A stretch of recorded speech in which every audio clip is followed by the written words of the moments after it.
Greetings, this is Adam with ArcadeHeroes.com. There was no intro video there because I'm using the free version of StreamYard here to do this. So don't get all the perks, but I don't live stream enough to warrant that, I guess. Maybe I should have done it in OBS or something along those lines. But while I chatter here for a second and share the link around. Welcome to the stream. My name is Adam. I'm with ArcadeHeroes.com and doing this stream to celebrate 20,000 subs special. Just putting it in here on X to share around too. And yeah, let's celebrate reaching 20,000 subscribers. I guess it's slightly shameful in the fact that I've had this channel since 2007, almost since YouTube started. And yeah, it's taken a long time to get to this point, but I'm still glad that it's there. There's saying there's an error occurred. Can anybody hear me? Can anybody see me? Let me know. Otherwise, I won't waste time chatting into the ether. Let me check with the chat here.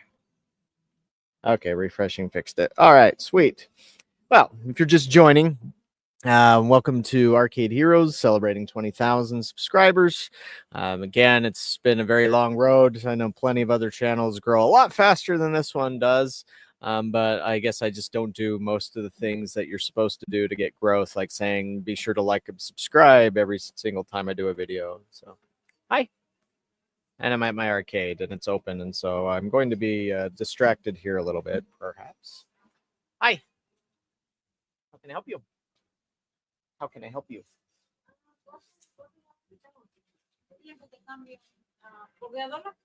So you want dollars? Dollar bills? Let me see.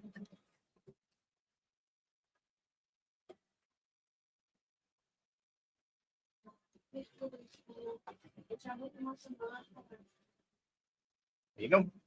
Yep.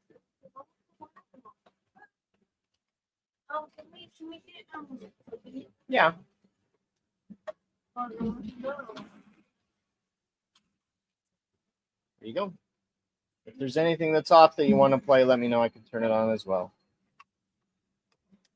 How much is one more token? One token is 25 cents.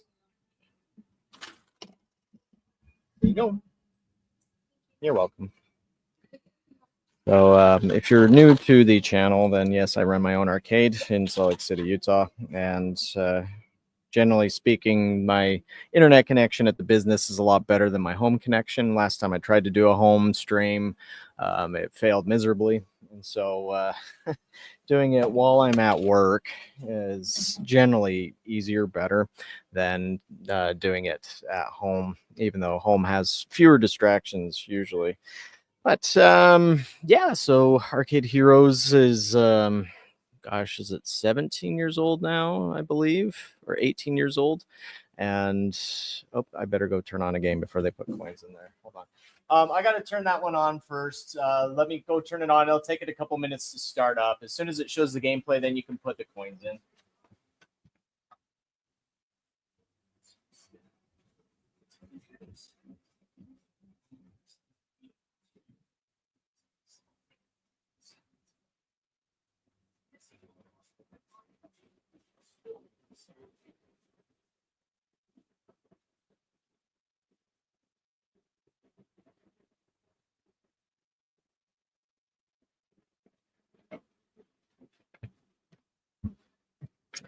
This would have been a little easier if the electrician that I had hired when I first opened this place had actually bothered to install the switches I asked them to install, so that I wouldn't have to run all the way to the back to the electrical panel to turn things on.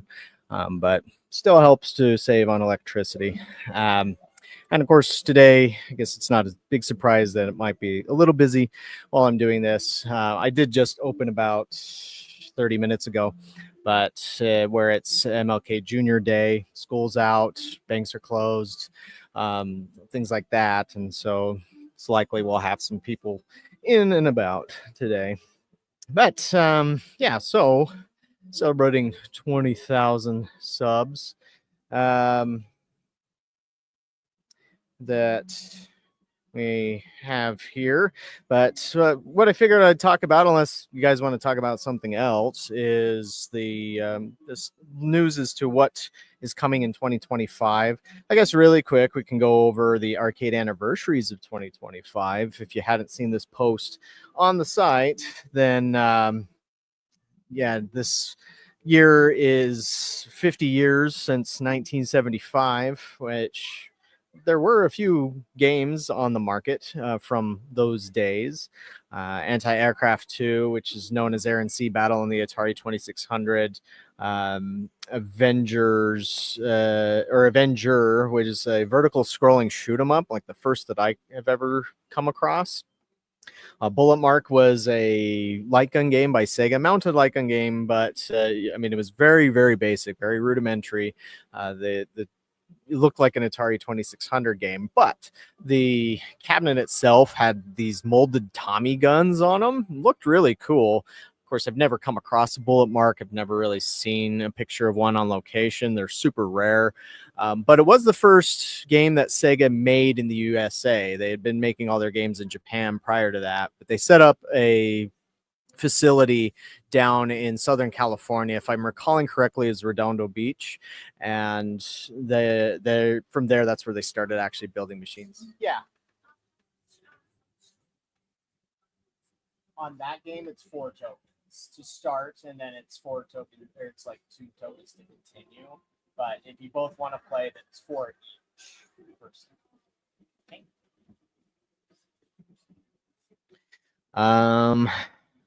Destruction Derby, this is one that would set up the game that became one of the most famous games that Exidy would produce, called Death Race, where you're running over gremlins, as they called them. It was people. And but the gameplay was very, very similar as to how they were set up. Here you go. You're welcome.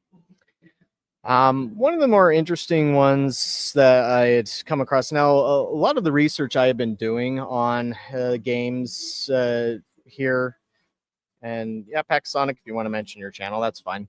But I've been doing a lot of research on history because I'm supposed to be writing a book about arcade history, and that's still coming along. It's just very slow. But in the course of doing research on the various companies that have produced games back in the 70s, I'm covering all eras.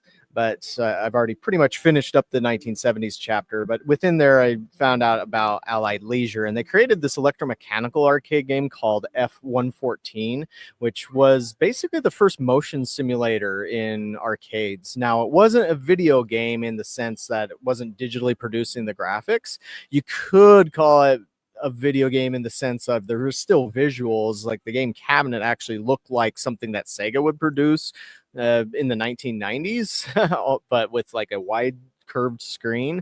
But again, it was all electromechanical and stuff. And so it's very, very fascinating.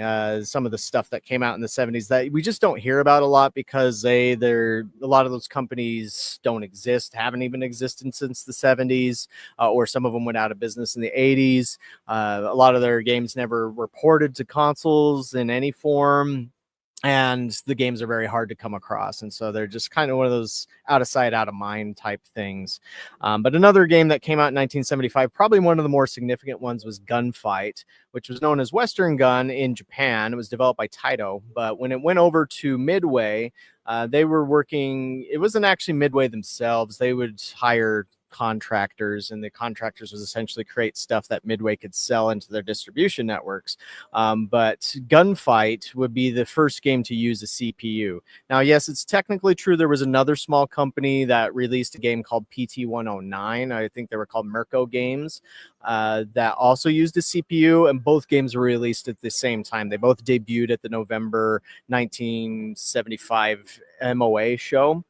But Gunfight is the only one that got any sort of mass production PT-109, and I don't know if they managed to make more than 100 or not. And so I guess at the end of the day, it's easier to give credit to the one that was actually mass produced in to the tune of thousands, as that's would have been one of the very first instances that most normal consumers would come across something powered by a CPU. And so, and of course, that just revolutionized games from there, using a lot more power from what that could do, as opposed to what the TTL chips, the logic gate chips, could do.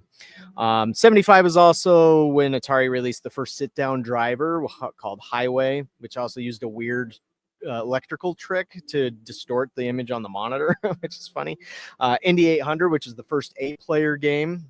Maneater, which was by Project Support Engineering, and they had multiple models, but one of the models was a giant great white shark head, and it looked really cool. I mean, that was definitely, like, I've seen articles before where people complain about how cover art on classic video games was deceptive as to portraying something that the game was not. But as a kid, when I would see that stuff, it just ignited my imagination. And the same thing would apply to the arcade cabinets from earlier days too, where, yeah, the graphics on the screen were pretty basic, dots and lines, maybe crude characters.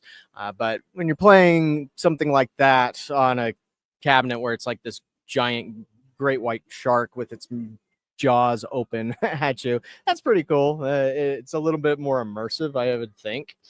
And I mentioned PT-109 there too. Atari did shark jaws, but they didn't do it in a cool cabinet. They should have at least cut the sides to look like a shark instead of doing a fiberglass cabinet. Hi. Right. Okay. On the food, it does need to stay up here, please. There's 5. And if there's any games that are off that you want to play, let me know. I can turn it on for you. Okay. Thanks. And then another very interesting one, or a couple of more interesting ones that came out in 75. You had Ski by Allied also by Allied Leisure, where it used the actual kind of I don't know what you would call it, the swivel foot panel, to mimic standing on actual skis, something that Namco's Alpine Racer would do 20 years later.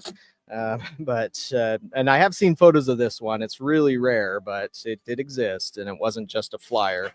There was also Super Flipper by Chicago Coin, which was the first video pinball game that was put inside of a pinball cabinet, which was cool. And it was also the first video game to apparently develop, or first original video game developed in Italy, which I guess would be historically significant for Italy. Over in 1985, 10 years later, video games had made a much larger impression, but they got to that point where they inflated super high, and then the bubble burst, and they came down pretty hard into 1983, but especially 1984. And this is something that in my book, like, I've thought about doing a video about the Great Crash, but it's like maybe I should wait until I do the book, and then once that's all said and done and gets out there, then could do a video about it. But normally if you read about the video game crash of 83 and 84, most of the talk about the reasons why are very superficial. It's oftentimes, well, E.T. by Atari caused the game crash, or might have been lots of saturation from really bad games. And those are valid points, but they're not the entire story. And in my research, I actually have an entire chapter based on the Great Crash, and it's several factors, several bullet points that caused it. And a lot of it did come from the arcade industry. It wasn't just the console industry. I mean, yes, there were plenty of big things, and it wasn't, again, it wasn't just ET. People seem to forget that earlier in 1982, Pac-Man was released to the Atari 2600. The port was, I mean, it was admirable for the hardware, but it was still way below expectations, especially where Atari, how much Atari had hyped it up. And I found evidence that Atari was laying people off in the summer of 1982, which was when ET came out in theaters. It didn't even exist as a video game yet. And that's because demand was already starting to soften in the summer. And that was also affecting other developers too. I think it was Century, if I'm recalling correctly. Uh, yeah, blaming failures on the aliens. That their signs were there that what really had happened was, to make a longer story short, is that the industry exploded in 1980 and 81, but it grew too fast, too much, and this caused a bevy of problems. There was a lot of political issues. One thing that I discovered was that the city of Mesquite, Texas, banned Aladdin's Castle from operating, and this is an issue that went all the way to the Supreme Court. Now, finding information on the ruling that the Supreme Court gave out is been very difficult to come across, but it sounds like that they were on the side of Aladdin's Castle, that a city couldn't just arbitrarily claim that some business like an arcade was run by the cartels or something along those lines that Mesquite had been trying to do, and or changing laws around just to go after arcades and just to shut them down.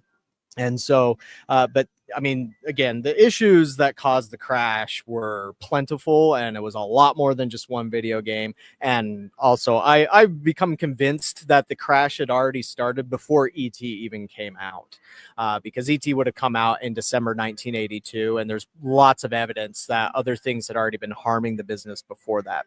But again, to get, I guess, to the point, 1984 was really bad as far as how earnings went. And there was a lot of arcade operators that shut down. This was another problem caused by the explosive growth of 1980 and 81, is you had a lot of people that had no idea what they were doing, jump into the business, bought some games. Oftentimes they would buy bootlegs or something from some CD distributor who was claiming, this would be great. It's just like Space Invaders. Just go and put it in there. You'll make tons of money, whatever. And then it turned out that it didn't work out like that, and people weren't coming and playing the knockoffs as well, or sometimes even the actual game itself, just because the Pac-Man fever had already started to die down. But 1985, being the year after 1984, showed that there was still resilience in the arcade market.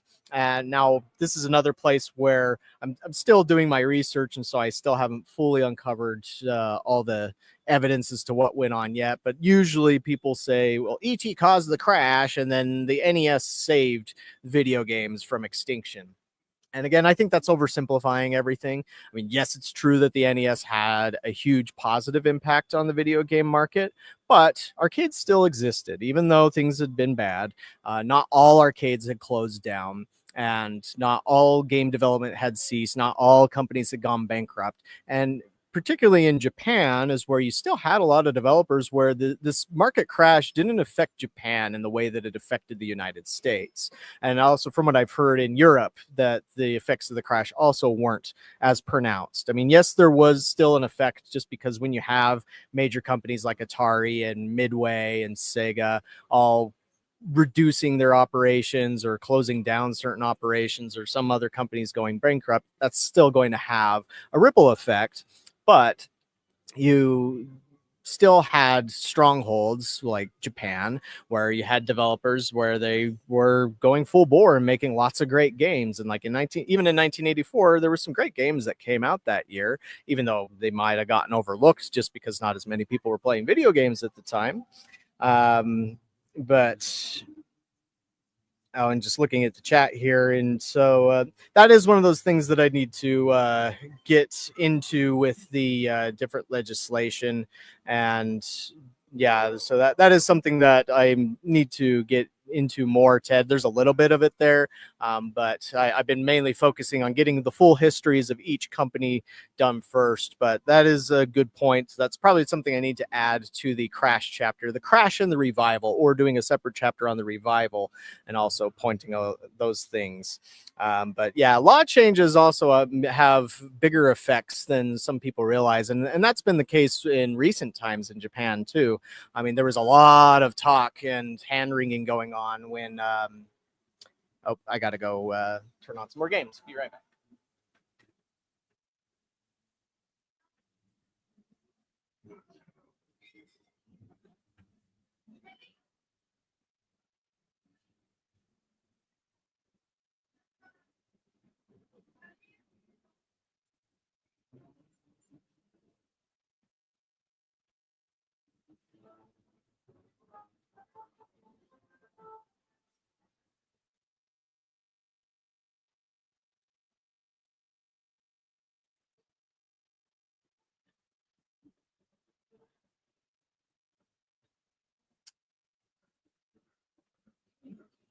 All right.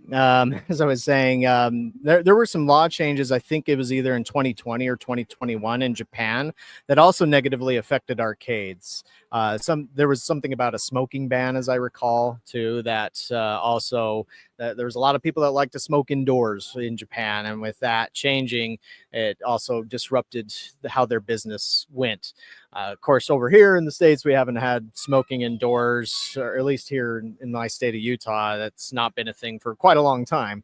But anyways, I'm getting way off track. So some games of 1985, Armored Scrum Object by SNK, which was kind of like Xevious, Baraduke, which I guess you could say is a little bit like Metroid.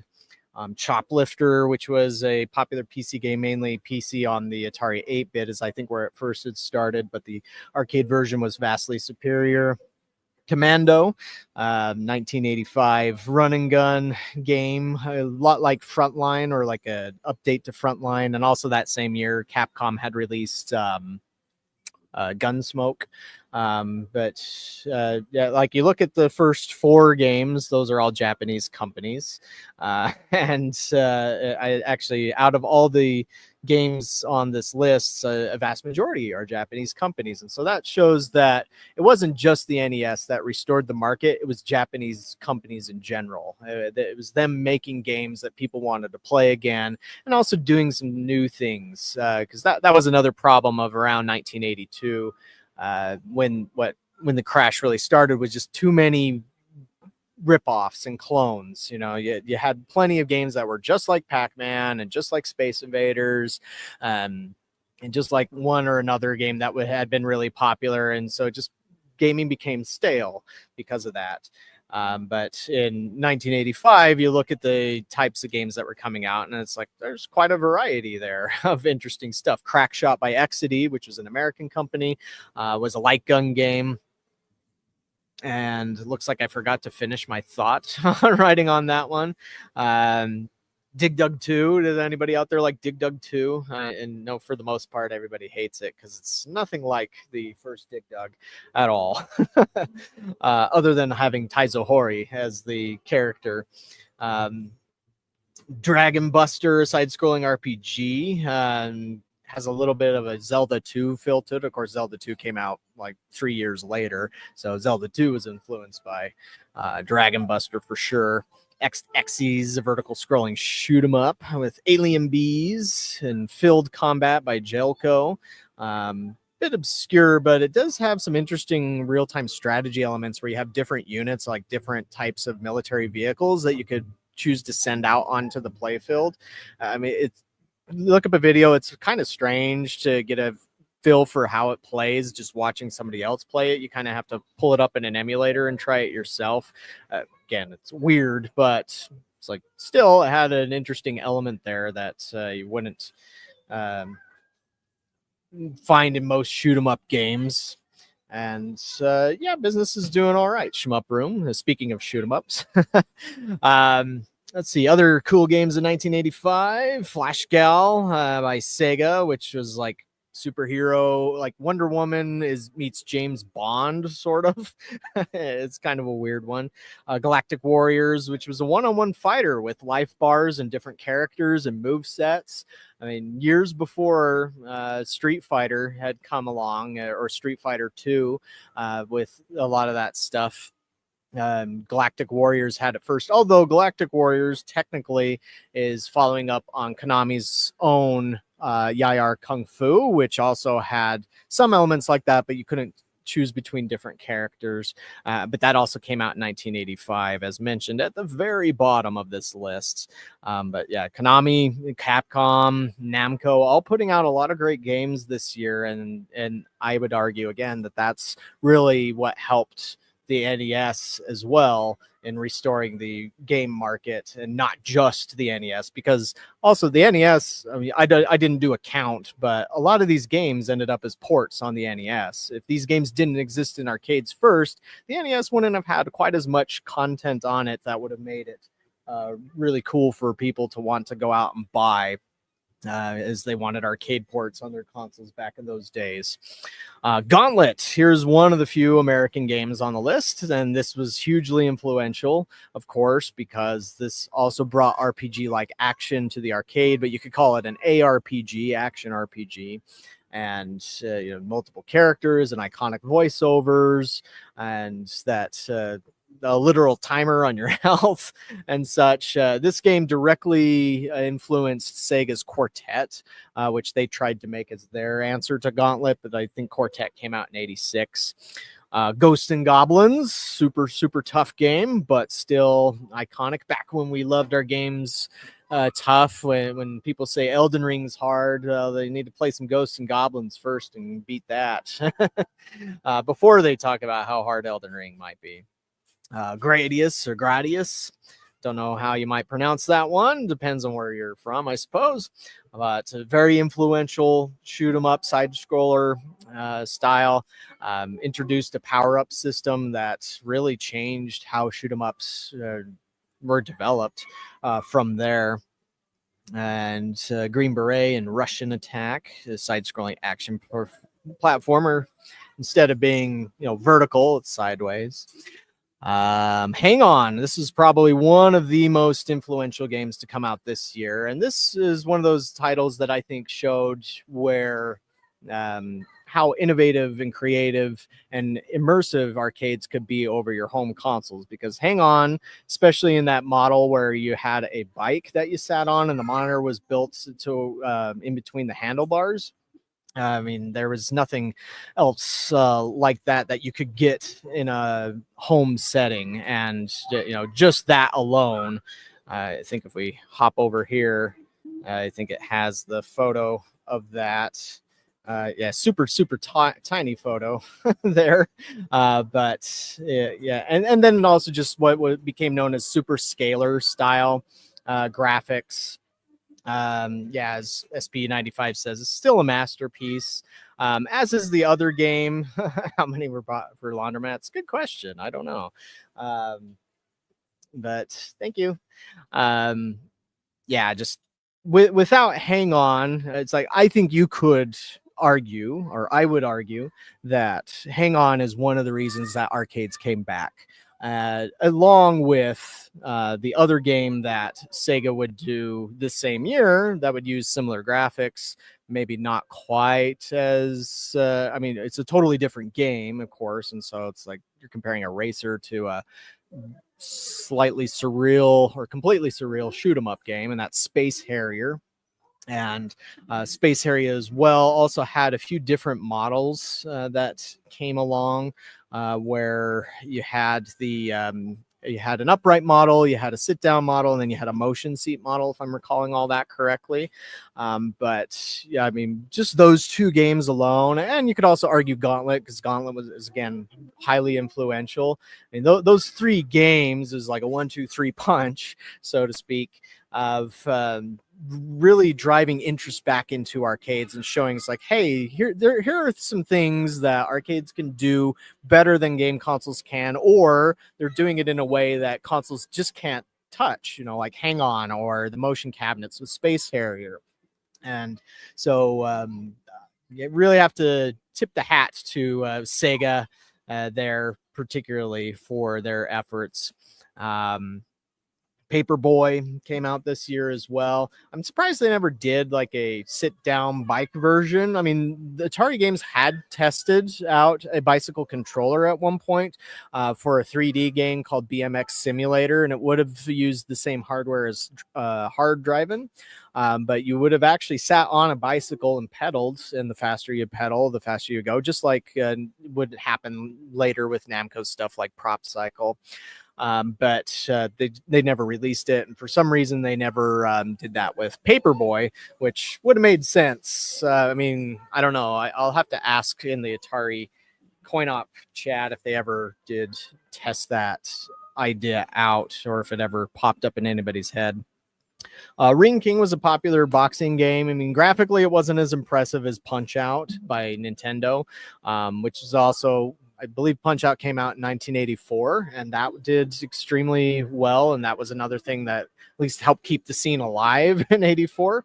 But Ring King just established, I guess, a more traditional style of boxer where you could see both players on the screen at the same time, as far as you're looking kind of overhead and from the side, as opposed to a sort of first person. Well, I guess technically Punch Out's third person. But you know, you have in the Punch Out that's not on the NES, the arcade version, you know, you see that kind of vectorized wireframe version of your fighter there as you're punching out the different guys, like what was it, Glass Joe. Let's see, Empire Strikes Back came out that year, which was just an upgrade kit. It was the last vector game released to the market. Terra Cresta, a sequel to Moon Cresta. Fairyland Story, which I never really played. I guess that's on the Title Legends pack, but Legend of Kage, who kind of a predecessor to Shinobi, which would come out the year after that. Tiger Heli and World Series of the Season. World Series of the Season is one that I learned about while doing research for my book, where I'd never heard of it before, or I'd forgot about it, but it was a highly influential baseball game, and it was one of the last games released by Cinematronics.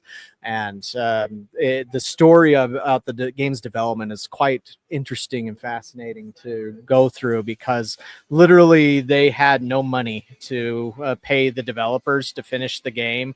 And so you had other, like even the CEO, I think he sold like his Rolex, and I think he sold his Rolls Royce or something like that to help keep the doors open, just to get these guys paid and stuff. Hi.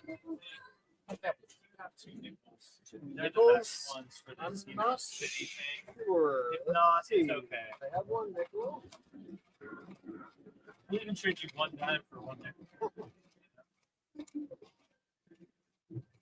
You don't get too many nickels. Yeah, you probably don't.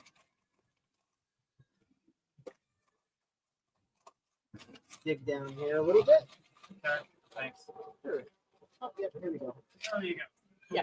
Thanks a lot. Yeah, Appreciate you're it. welcome. Thank you. So yeah, look up World Series the Season. It's also called Baseball the Season by Cinematronics. I mean, Cinematronics it's kind of sad because they did Dragon's Lair, and Dragon's Lair, of course, was a huge seller, but thank you. They, I think, lost money off of Dragon's Lair because of the broken Laserdisc players. Like, they pretty much had to replace all of them, and just the costs on the tech support side of that, it really was a gut punch to the company. And they tried licensing out a few games, but they didn't pick good winners out of those. And so the World Series was their own creation, and it was so well done that, again, it became highly influential in baseball games. And like the NES, I remember in the late 80s, it seemed like there were 1,000 different baseball games. I know there wasn't that many, but they were all over the place. But like stuff like RBI baseball and such was all influenced by World Series.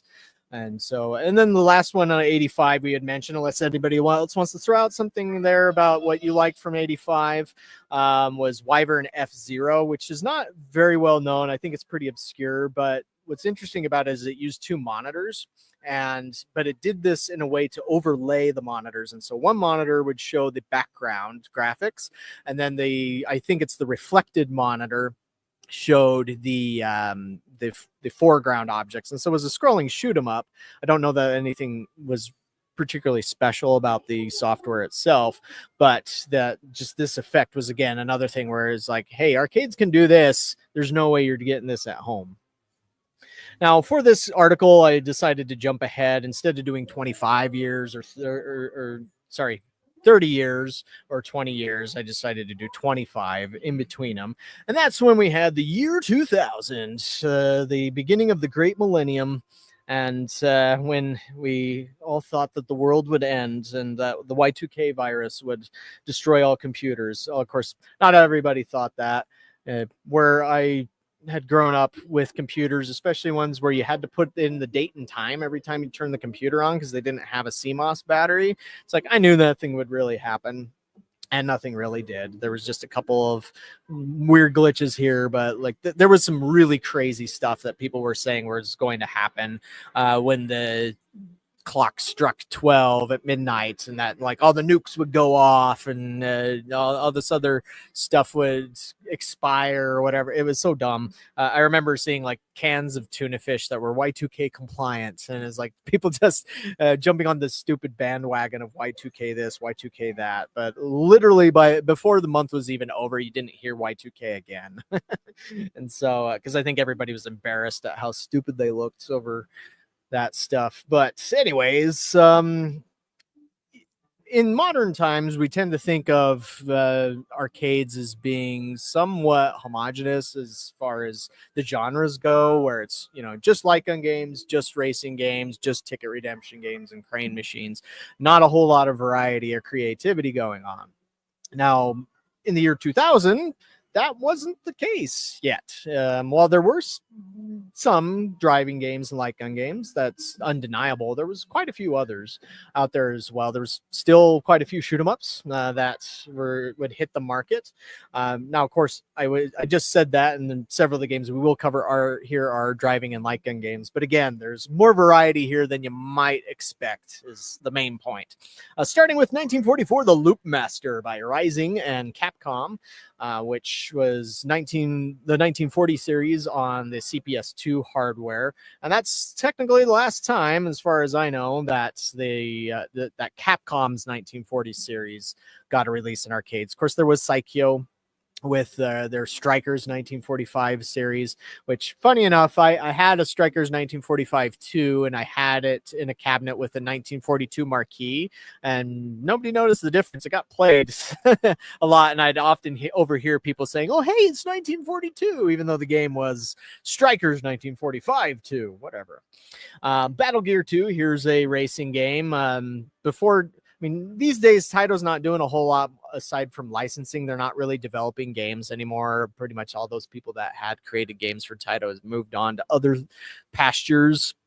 But one of the few attempts for Taito to do a 3D racing series, kind of their answer to Ridge Racer, was Battle Gear. Battle Gear 2 came out in 2000.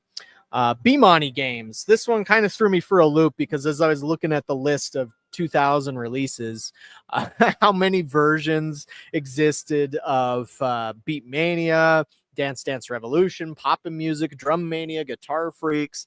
All these different games. It was kind of crazy to me. It was just like, wow, the Konami was definitely busy in the year 2000. Sorry, I'm going to grab a drink before my voice goes out. And this is not, I guess I can't auto blur this, but it's not a sponsorship or anything, but I guess that sound could be. All right. But for those still viewing, which of the B-Money games... Oh, yeah, how many of my cabinets exploded on January 1st? Actually, I didn't own any arcade games yet, but in the year 2000... that is when I bought my first 2 games. And so, sorry to backtrack here, but funny enough, one of them was 1942, and that was actually the only game that worked for a while. Because there was back in the day when we had these little things called newspapers, and we would open them up and they were real paper. There was classified ads there, and I remember seeing an ad for a place in downtown Salt Lake City where they had something like 30 game arcade machines that they were selling. And so I called the guy up and he's like, yeah, sure, come and take a look. And so grabbed my parents' giant Astro van. It wasn't a truck, but it could still fit in a game or two, and took it down there. And that was the first time I came across a horde of arcade machines. And apparently what had happened is this guy had bought this business, and it just happened to have a bunch of arcade machines in it. And his business was something to do with electrical work or electronics or something. But he's like, I don't need all these machines. I'm going to sell them, make a few bucks, and call it a day. And he basically said, take anything you want, and he give me a price for each thing. But the pricing on most of the machines was only $250. Now these days, like some of those games now would probably go for $1,000, $1,500, $2,000 or more. There was one game he wouldn't budge on. There was a Return of the Jedi there, and he's like, no, I'm going to fix that, and I'm going to keep it for myself because it was Star Wars. But other than that, I don't remember anything else being off limits. Now, unfortunately, a lot of them were in non-working condition. But 1942 worked. I could have gotten Nintendo Versus, but it was like that dual cabinet style that was literally two cabinets fused together. It was so huge and heavy that there was just no way I was going to get that onto the van. And so that's why I skipped that, because it did work otherwise. But what I ended up doing was I bought a Zaxxon for $75. Now the monitor was broken. In fact, it was literally broken because the circuit board had cracked. I don't know how, but it was literally just split in this odd, not clean crack. Fortunately, several years later, I found somebody who could fix it, and they did, and I had it here at my arcade for a while. But that's when I started my arcade collecting, was in the year 2000 in Y2K. And but yeah, I had 1942 in my basement for a while. I actually left Zaxxon outside for a while, covered underneath an awning and plus a tarp. But I was buying these cabinets for the intention of eventually opening up this business that I'm standing in now. But sorry on that tangent. And just saw this. Thank you to Ryan M for the super chat, or the sticker for the or the donation, I should say, of $9.99. Thank you so much. Really, really appreciate it. Every little bit helps, especially with the costs of the website. Like YouTube channel, I don't necessarily have costs other than, I guess, time spent producing videos and such. But for the website itself, it's we need to do things to keep the site up and running. But anyways, back to the releases of 2000. Anybody got any favorites from the year 2000, from the B-Money lineup in particular? I had a Paradise in here for a while. Several years ago. It was owned by a local B-Money fan, and they wanted to bring it in and split the revenues. Was Virtua Tennis in 2000? I must have missed that. One that everybody would certainly know is Big Buck Hunter. This is the year it got started. Now, initially, it was developed by Play Mechanics. It was always by Play Mechanics, but it was initially released and manufactured through Incredible Technologies, not through Raw Thrills. And I believe that's part of the reason where they started jumping on a lot of the online features, because that's something that Incredible Technologies was really good at with Golden Tee. The Paradise, I had it in here, I want to say 2015, 2016, for a while. It didn't do super well. But it was really cool to see, because if you've never come across a Paradise, it has these infrared sensors, one above and one below. And as it's kind of like DDR or any other B-Money game with moving notes and stuff, but you have to swipe your hands to break the sensors and everything. And so, he pulled it out after a little while, but it was still cool to have for a little while, and that's allowed me to get a few other games too. Just having a local collector put something in here for a little bit, such as Baby Pac-Man. I had that for a few years until it just crapped out. Right now I have a game that's incredibly rare, and because only one of them exists, but it's because it was designed by a local a local artist, and it was his interpretation on a Star Wars shoot 'em up game, where you play as Luke Skywalker inside of the Death Star, and you're blasting stormtroopers, and the stormtroopers just come at you endlessly. But once you get to a certain place, you can actually fight Darth Vader. But if Darth Vader catches you, he flies up into the air like Dracula, and like he like covers you with his cape.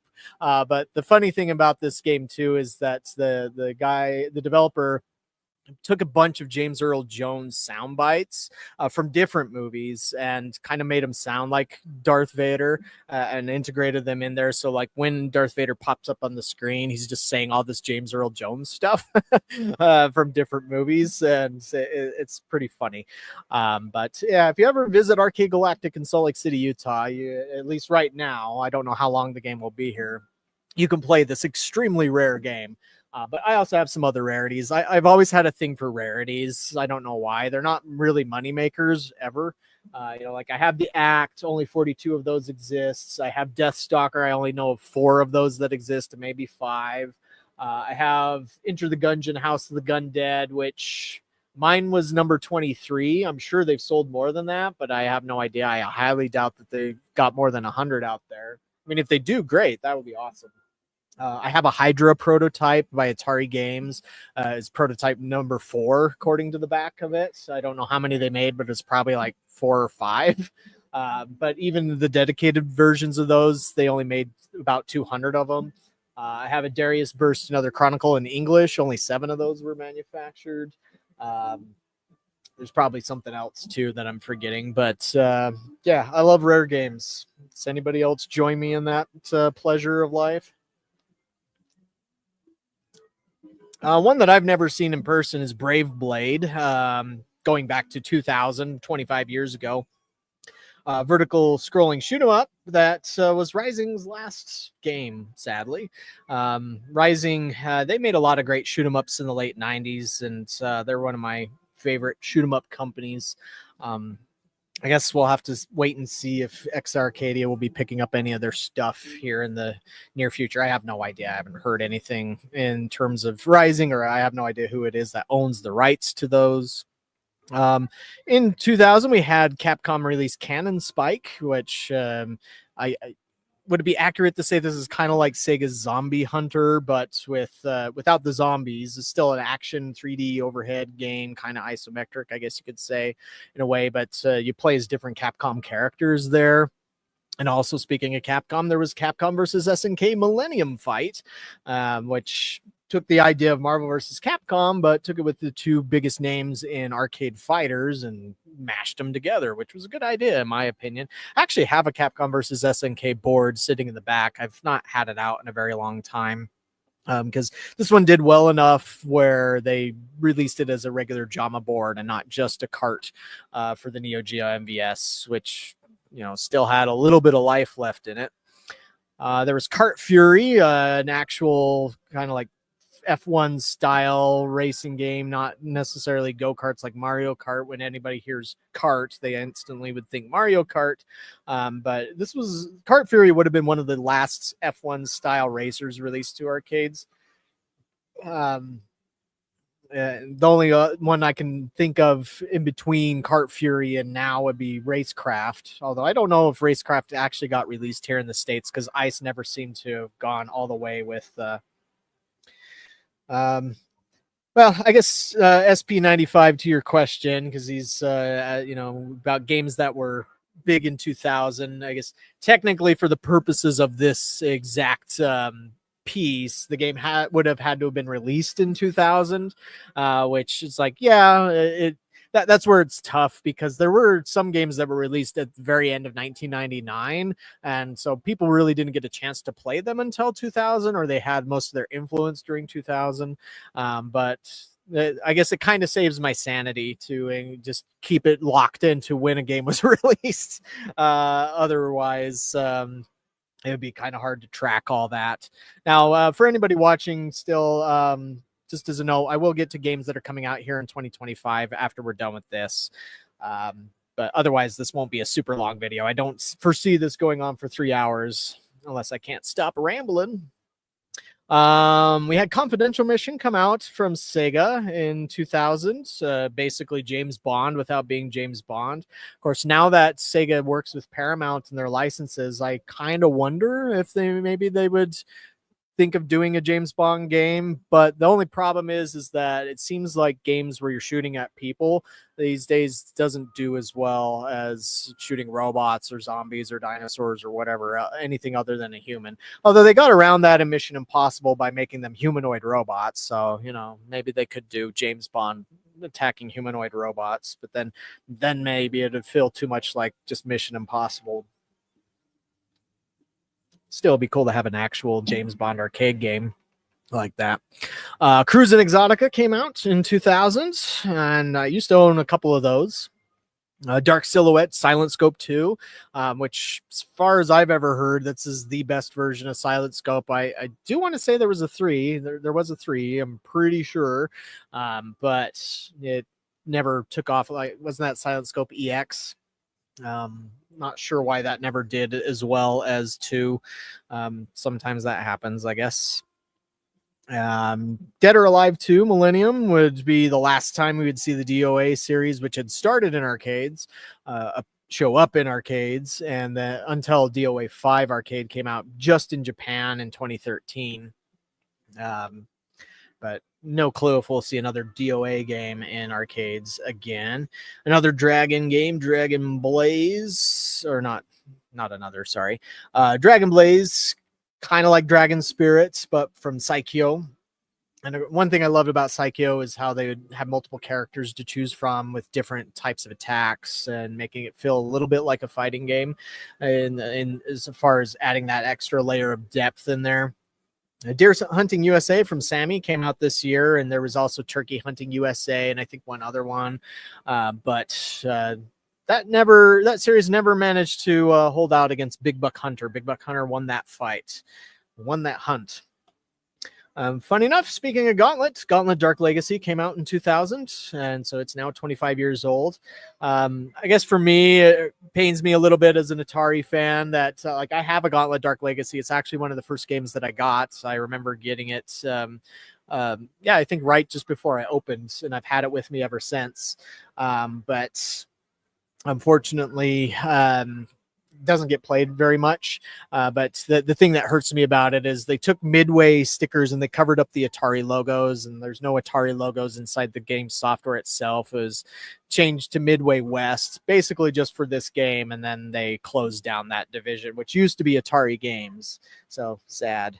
But let's see. Gigawing 2 came out from Capcom, one of the last arcade shoot 'em ups Capcom would do, not the last. There was another one down on the list, Mars Matrix, which I also have, which was also one of the first games I got. I still have the board here, but I don't have the game out. But interesting that there were so many shoot 'em ups that came out this year that were still sold into the United States, not just Japan. We had Golgo 13, the Japan only, somewhat rare sniper-like gun title from Namco that, of course, used the famous anime sniper guy character. I guess we did miss Fighting Mania Fist of the North Star there. I remember seeing that game. I think I could have bought one once, but I didn't because it wasn't fully operational and I wasn't sure how to get it up and running. Guilty Gear X, the first in the Guilty Gear series, came out this year, and I've heard from arcades here in the States that Guilty Gear does really well for them. And I've also seen earnings reports over in Japan before of arcades that have a Guilty Gear, usually one of the more recent versions in the arcade versions, where it also is doing pretty well. Marvel vs. Capcom 2 came out in 2000, and I have one of those actually over here. It does maybe about $10 a week at this point.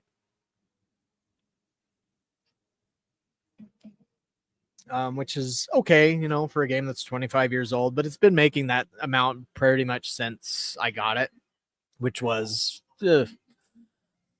13, 14 years ago. So for most of its life, it's just been an okay earner. But it makes sense. It's out on consoles, and yeah. Yeah, the newest Guilty Gear is on Sega's APM3. But I've been hearing, I think I saw something on Japanese Twitter that sounds like Nessica might be shutting down soon. I'm not sure on that one because I might have misunderstood the translation. But it's like if Nessica shuts down, I've also been hearing rumors that APM3 might not be lasting much longer either. So I guess it'd be kind of nice to see Guilty Gear jump over to the X Arcadia, because then that way other arcades outside of Japan could easily get it, and we don't have to pay any fees over to Japan to have that. But there's no, I'm not confirming or denying anything here. I honestly have not heard any mention of Guilty Gear coming to EXA at this point. So this is just me thinking out loud. It's like, that would be nice. But again, like I said, I might have misinterpreted the Nessica network closure, or it might have just been talking about a certain game. I'll have to refine the tweet and run it through a different translator to double check. Metal Slug 3 came out in the year 2000, which is, I've never heard anybody say that another Metal Slug stands out apart. I mean, there's what, 7 different versions of Metal Slug that have come out in arcades, you know, 1, 2, 3, 4, 5, 6, and X, although X I know is close to 2. But out of all those, like I've had Metal Slug 2, Metal Slug X I currently have in my Neo Geo right now. I have Metal Slug 6, but I've had issues with the board. But still, everybody always asked for 3. Now, 3 did some things that were a little different. It had a lot of humor baked into it, and the stuff with the zombies and the aliens, and like when you become a zombie and you have that blood vomit attack. You know, that's fun. But yeah, I almost want to say the first time I remember hearing about Metal Slug was when Metal Slug 3 came along. But also in earnings reports here in the States, at least from what Replay publishes, I remember Metal Slug 5 and Metal Slug 6 stayed pretty high up on the charts for a long time. I think Metal Slug 3 did as well. And so, excuse me, sorry. That's why I shouldn't drink soda on a live stream. Is that you know, where SNK does have this deal with X Arcadia, it would be nice to see Metal Slug, but I guess I should say that you never say never on that one. It's certainly within the realm of possibility, and soon, but wait and see. Let me go to the page here. And there was a lot more releases in 2000 than I had realized when I started compiling this list. I thought I'd only have like 5 or 6 to talk about, but then I remember it's like, oh yeah, there's a lot more stuff that came out this year. Mission Craft. Have you guys ever come across one of these? I think they have one at Galloping Ghost Arcade. It was developed by some Korean company called Sun, but what they did is they basically took Warcraft, StarCraft 2, Mega Man X, and a couple of other games, and just robbed assets from these games and clobbered them together in this vertically scrolling shoot 'em up, and then called it Mission Craft. And so it's a very strange entry into video games, but charming at the same time. I guess I wouldn't mind getting my hands on one of those one of these days, even though it probably wouldn't make anything. Mr. Driller 2 came out this year. I know a lot of people are into Mr. Driller is a competitive game, but it's probably more of a console game these days. NASCAR Arcade came out that year from Sega, not the Global VR version, although I think Global VR's version actually sold better than Sega's did. Ninja Assault, kind of funny. That was a light gun game, but you know, with ninjas and instead of like throwing shurikens or something. Power Stone 2 came out this year, which is the closest I think that the arcade industry has to something like Smash Bros. And I know plenty of people have been begging for a new Power Stone. I haven't paid attention enough to the series to know if has Capcom done a remaster in recent years. I don't know. The shoot 'em up Savariar, is that how you say it? Savariar? Medium unit by Success came out. This is a game that there's Savariar Delta that came out on X Arcadia just a couple of years ago, or a few years ago. Ridge Racer 5 Arcade Battle, and the last time that Ridge Racer's name would grace arcades, came out in 2000. Of course, after this, it morphed into Maximum Tune, which is sitting right over here next to me. And I hope to get my Maximum Tune 5. One of my cabinets died back in November, and I hope to get it. Oh, somebody showed up at EAG with a Power Stone shirt. That's great. SP95 Fast and Furious. That game came out in 2006. One of Raw Thrills, or maybe it was 2004. Now I'm getting my dates mixed up. No, wait. Target Terror, I think, was 2004 or 2003. And then Fast and Furious was their next game, and that was 4 or 5. I can't remember for sure. Sega Strike Fighter came out in 2000. So I've seen these before with the version that had the 3 screens, kind of like the Ferrari F355, I think it is. I've only played Strike Fighter once, as I can recall, but it's not Afterburner. It's, I guess, a little bit more on the simulator side of jet combat fighting, as opposed to arcade style, just going guns blazing and blow everything up and have fun doing it. Midway Skins game came out, a golfing game with a little bit of golfing with an attitude, came out in 2000. But, it shows that Golden Tee is not the only golf game that's ever come out. Well, we can't forget about Outrun 2, but I'm pretty sure it didn't come out in the year 2000. That's the only problem for the purposes of this particular article. But it is still a fantastic game. Oh, yeah, that's right, Dustin. I remember that seeing photos where you had that. I did not realize I had a batting controller.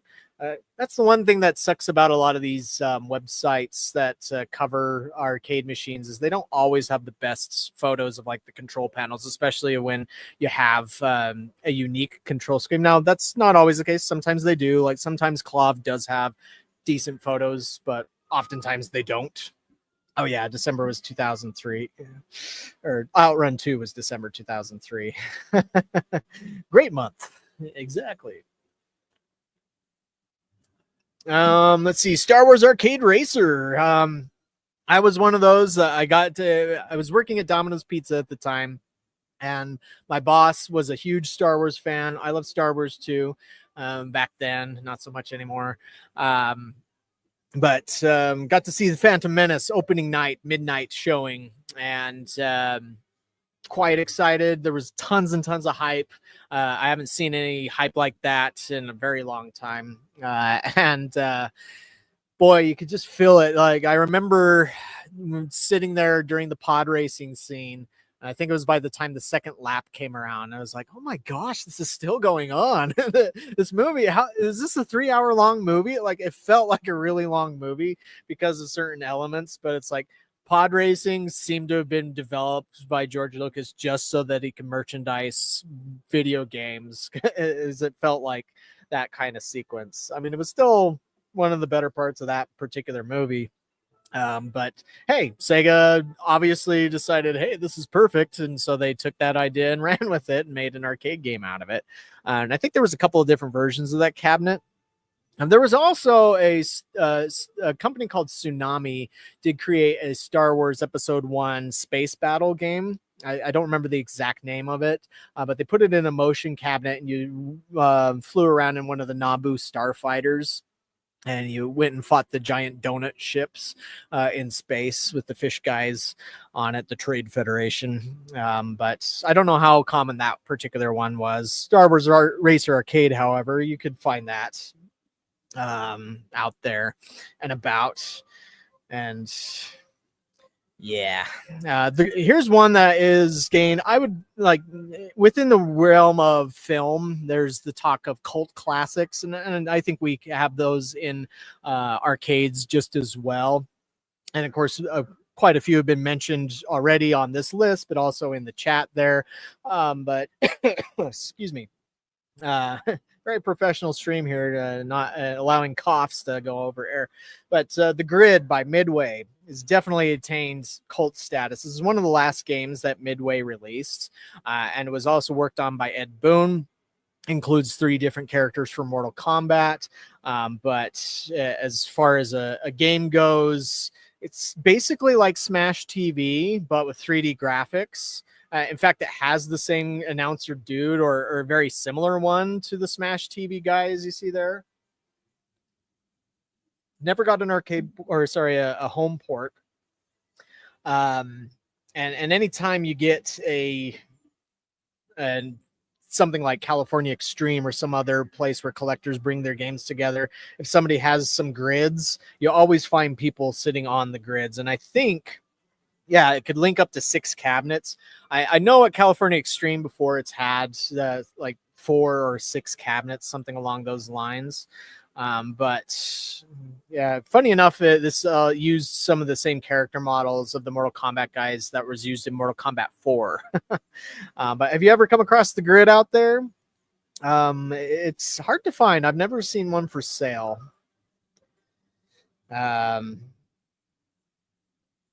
So yeah, that's definitely a cult classic. An interesting one for me is the King of Fighters 2000. Now, generally speaking, the 2 versions I've heard a lot about before, or at least when I was getting into the business, when I was doing some research as to which King of Fighters I should get because they were cheap, was King of Fighters 98 and King of Fighters 2001. But as I got into the business, I kept getting more and more requests for King of Fighters 2000. Don't know why that is. I'm not versed in the lore of the King of Fighters universe and also what it is about each game that makes them interesting. But even though 98 and 2001 do get a lot of love, so there's something about 2000 where I'm frequently getting people asking for that one. And so, yeah, it's a little strange as to that one. And that's another series I'd love to see on the X Arcadia. I've mentioned that to the Exa guys for a while, where out of all the SNK games that I'd love to see on the platform, King of Fighters, that would do super well for me because my Neo Geo with any King of Fighters in it does very well. And so that's something I want to see. But looking at the chat here, it's like, yeah, I guess the grid has been helped a lot in the Chicago area thanks to Galloping Ghost. How many versions? How many grid cabinets do they have at Galloping Ghost? And that was, yeah, I guess that's one thing that sucks when in different regions of the world, some games just don't get any love at all, like Europe. How's it going? Good yourself? Good. Just hanging out. Let's see. Typing of the Dead. Has anybody ever come across one of those? I think I saw one at CAX 2018, maybe. Or I could swear I've come across the Typing of the Dead before, but those are also very rare. If I'm recalling correctly, they also came with a Japanese keyboard. I don't think it was officially supported here in the West. Now, still for the grid at Galloping Ghost, that's still a good number. Like one game that I really got into back when I was a teenager was War Final Assault by Atari Games. It was a first-person shooter. About came out close to the same time as the Grid, but I think it came out in 1999. And that was also one of the Atari Games' last releases. I think it might have used the Quake 2 engine, or it might have been proprietary. Sort of looked like Quake 2. But I had a ton of fun with that one. I would go to, there was an arcade here called Nickelcade, and they had 3 or 4 of them, and it was so much fun. And in fact, I bought a War Final Assault years and years ago, and there's some old videos on this same channel back before you could have separate channels, and I had to put everything into one place. Good old, very old days of YouTube. And where I play a war final assault. But because I only had one and I couldn't find another one, like I really that's the type of game you need to have at least 2, if not 3 or 4. I ended up selling it, and it sucks. I would have loved to have had a nice network of 4 of them, but by itself it just didn't make a whole lot of money, and then it started having some problems, and so I got rid of it. But I think a first-person shooter game can do well in arcades. It just has to, the way the game design has to work is different than what people might expect out of a PC first person shooter. Like looking up and down, you pretty much don't want to do that. You just keep it playing on one plane.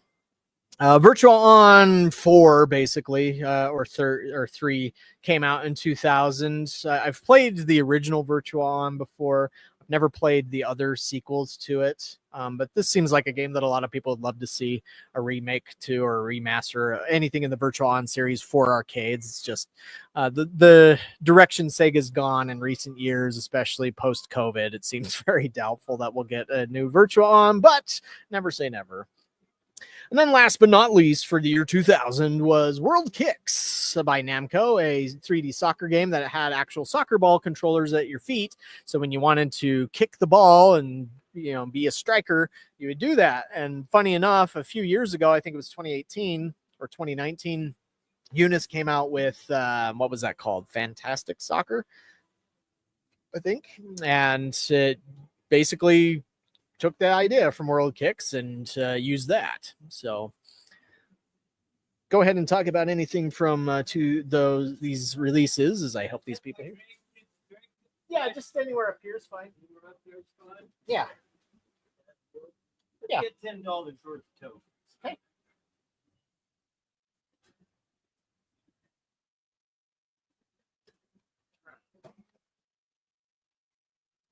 Now, for anything that's off that you guys want to play, let me know. I can turn it on for you. Yeah.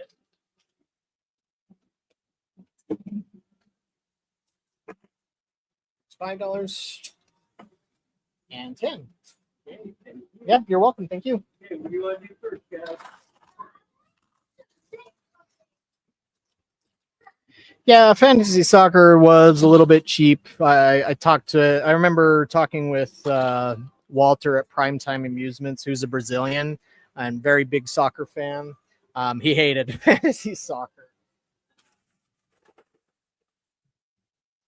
Although I guess he was always used to playing like I know he was big into FIFA on the PlayStation and such. So maybe he was just hoping for something a little more realistic. I'm not sure.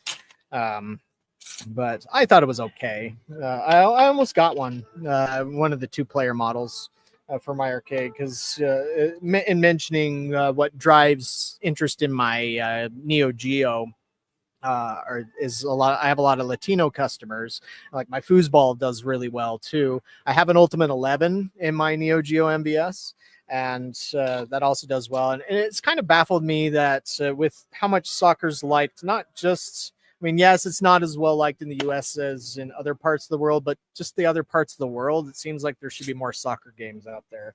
But I also remember that way back when Arcade Heroes got started, because it was mainly operated out of the UK, there was the WCCF game by Sega. And one of the first writers for the site, Twisted Supreme, I remember he played that one a lot and really got into it. And again, it's just weird to me. I mean, it must be something to do with sales, must not be as good as you think they would be for them not to keep doing these games, or even like a Virtua Soccer. It's like, why doesn't Sega do a Virtua Soccer? It was kind of weird to me when several years ago they did Virtua Tennis 4, when it's like, wouldn't more people probably be interested in soccer than tennis? I mean, again, I don't know. I guess I need to do market research to find out what the numbers are, but I think Capcom Spawn came out in 99, but I could be wrong. Maybe it was a 2000 game. That's one I wanted to play. I've never have played it. But okay, that gets rid of our nostalgia itch. So let's look to the future here and talk about what's coming out in 2025. Now, there are some things I'm still waiting on confirmation about, such as Goldstorm Pirates. So Betson last week started doing ads showing Goldstorm Pirates on there. But so far, I still haven't been able to get a confirmation whether or not the game's actually shipping. Because just because a distributor mentions something doesn't necessarily mean it's shipping. Sometimes it's they're doing that to get pre-orders already. And there are certain games on the market which take a little while that from order to actual shipping. And so it's unless you get a manufacturer telling you for certain that something's shipping or a distributor saying that, I try to be cautious about it. But there are two games that for sure are available now. You can go and buy them if you have the money.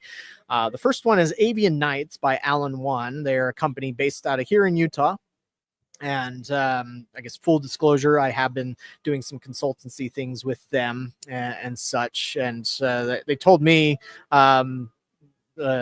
few weeks ago that's, oh yeah, we shipped out an Avian Nights. It's like, oh really? Could use an announcement and all that. They're still waiting for an official announcement to come forth, and so once we get those details, then we'll do a post on the website. But that one is shipping now in both 2 and 4 player configurations. And then there's Dungeons and Dragons: The Eye of the Tyrant, which every time I say that, I think of that song, The Eye of the Tiger. But I was really intrigued by the trailers I've seen of this. Like, I really like the elements of D&D that they've incorporated into this that include like exploring a dungeon, and the dungeon changes every week, and leveling up your characters, or just having multiple characters, saving your progress and stuff. It's like, that's really cool to me. That's appealing to me, even though I haven't played Dungeons and Dragons since I think the year 2000 with a friend of mine who was really into it at the time. It's like that's a good use of the license, I would think, but I don't know what if I would get one or not yet. I mean, I am actually trying to sell my Mandalorian pinball. But that won't give me enough money to buy a Dungeons and Dragons, so we'll wait and see. But yeah, let's get into the games that are coming soon. And so hopefully this will answer some of your questions as to what is out there or what is coming. So we have Air Gallet Exa Label. Don't know yet when this one is coming. This was at IAPA. And so got to play it. Actually, it was the first time I had ever played the game, because to me it's a bit obscure. I'd never come across it here in the States, and like some of the Exa releases that become Exa label stuff, I had never heard of it until they announced the Exa label version. Alien Field 3671. This is one I need to double check with Exa on to see if it's actually still happening, because it's been on our list for years now and it still hasn't come along, and so I don't know if it actually is going to be a release or not. Alpha Ops VR Strike, which was at IAPA by 3 Mindwave and Sega Amusements, is coming out in April, May. I think initially we had heard March or so, but now at current, the current thing is April or May. And so just, I know Ted, where you were in, at EAG last week, I think he'd said that the software at EAG was no different from the one that was shown at IAPA, which was about 70% complete. Now, at IAPA, one thing that Sega talked about, they brought up a few times, was that they were going to change the marquee, because apparently the marquee that it came with took them something like 2-3 hours to install with multiple people, and it was super heavy, and so they didn't care for that, and so they wanted to replace that. But also they were talking about redesigning the whole back of the cabinet, make it more flashy and stuff. Angry Birds Fury Road by DOF Robotics, which would be their first arcade release. They've done lots of other huge, medium, or large scale attractions before, but this would be the first time that they're doing like a small arcade sort of thing. I did talk with somebody who's working with DOF here in the States about it. There's still not a precise release date because they're still going through testing. They're taking feedback from IAPA as well as from these different tests that they're doing to make some changes to it. But I guess one of the things about it is that was a little weird at IAPA was just how many different Angry Birds games there were, because there was this one, the racing game. There was still the Angry Birds Coin Crash, which came out in 2019 from LAI, but there was also the Angry Birds Boom by Raw Thrills, which came out in October last year. And I want to say there was one other Angry Birds game too. And it's just a little strange, especially what's strange about all this is that Rovio was bought by Sega, but none of these games are by Sega Amusements. And so like, there's nothing about Angry Birds over at their booth. So it's like, okay, I guess they really are independent even after getting bought out. So, okay. Oh, and Ted's mentioning in the chat that the graphical errors that have been seen at IAPA, like there was a few things where when I was playing where I would see like certain objects would get frozen in midair. They seem to have corrected that at least for the software. And so there's that. I'm going to have to go turn on a game here in a second.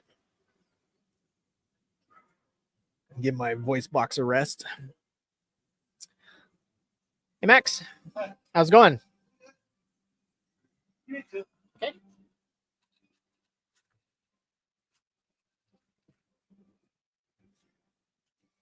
Here's your tokens. Here's your change, and I'll go turn that on for you. Okay.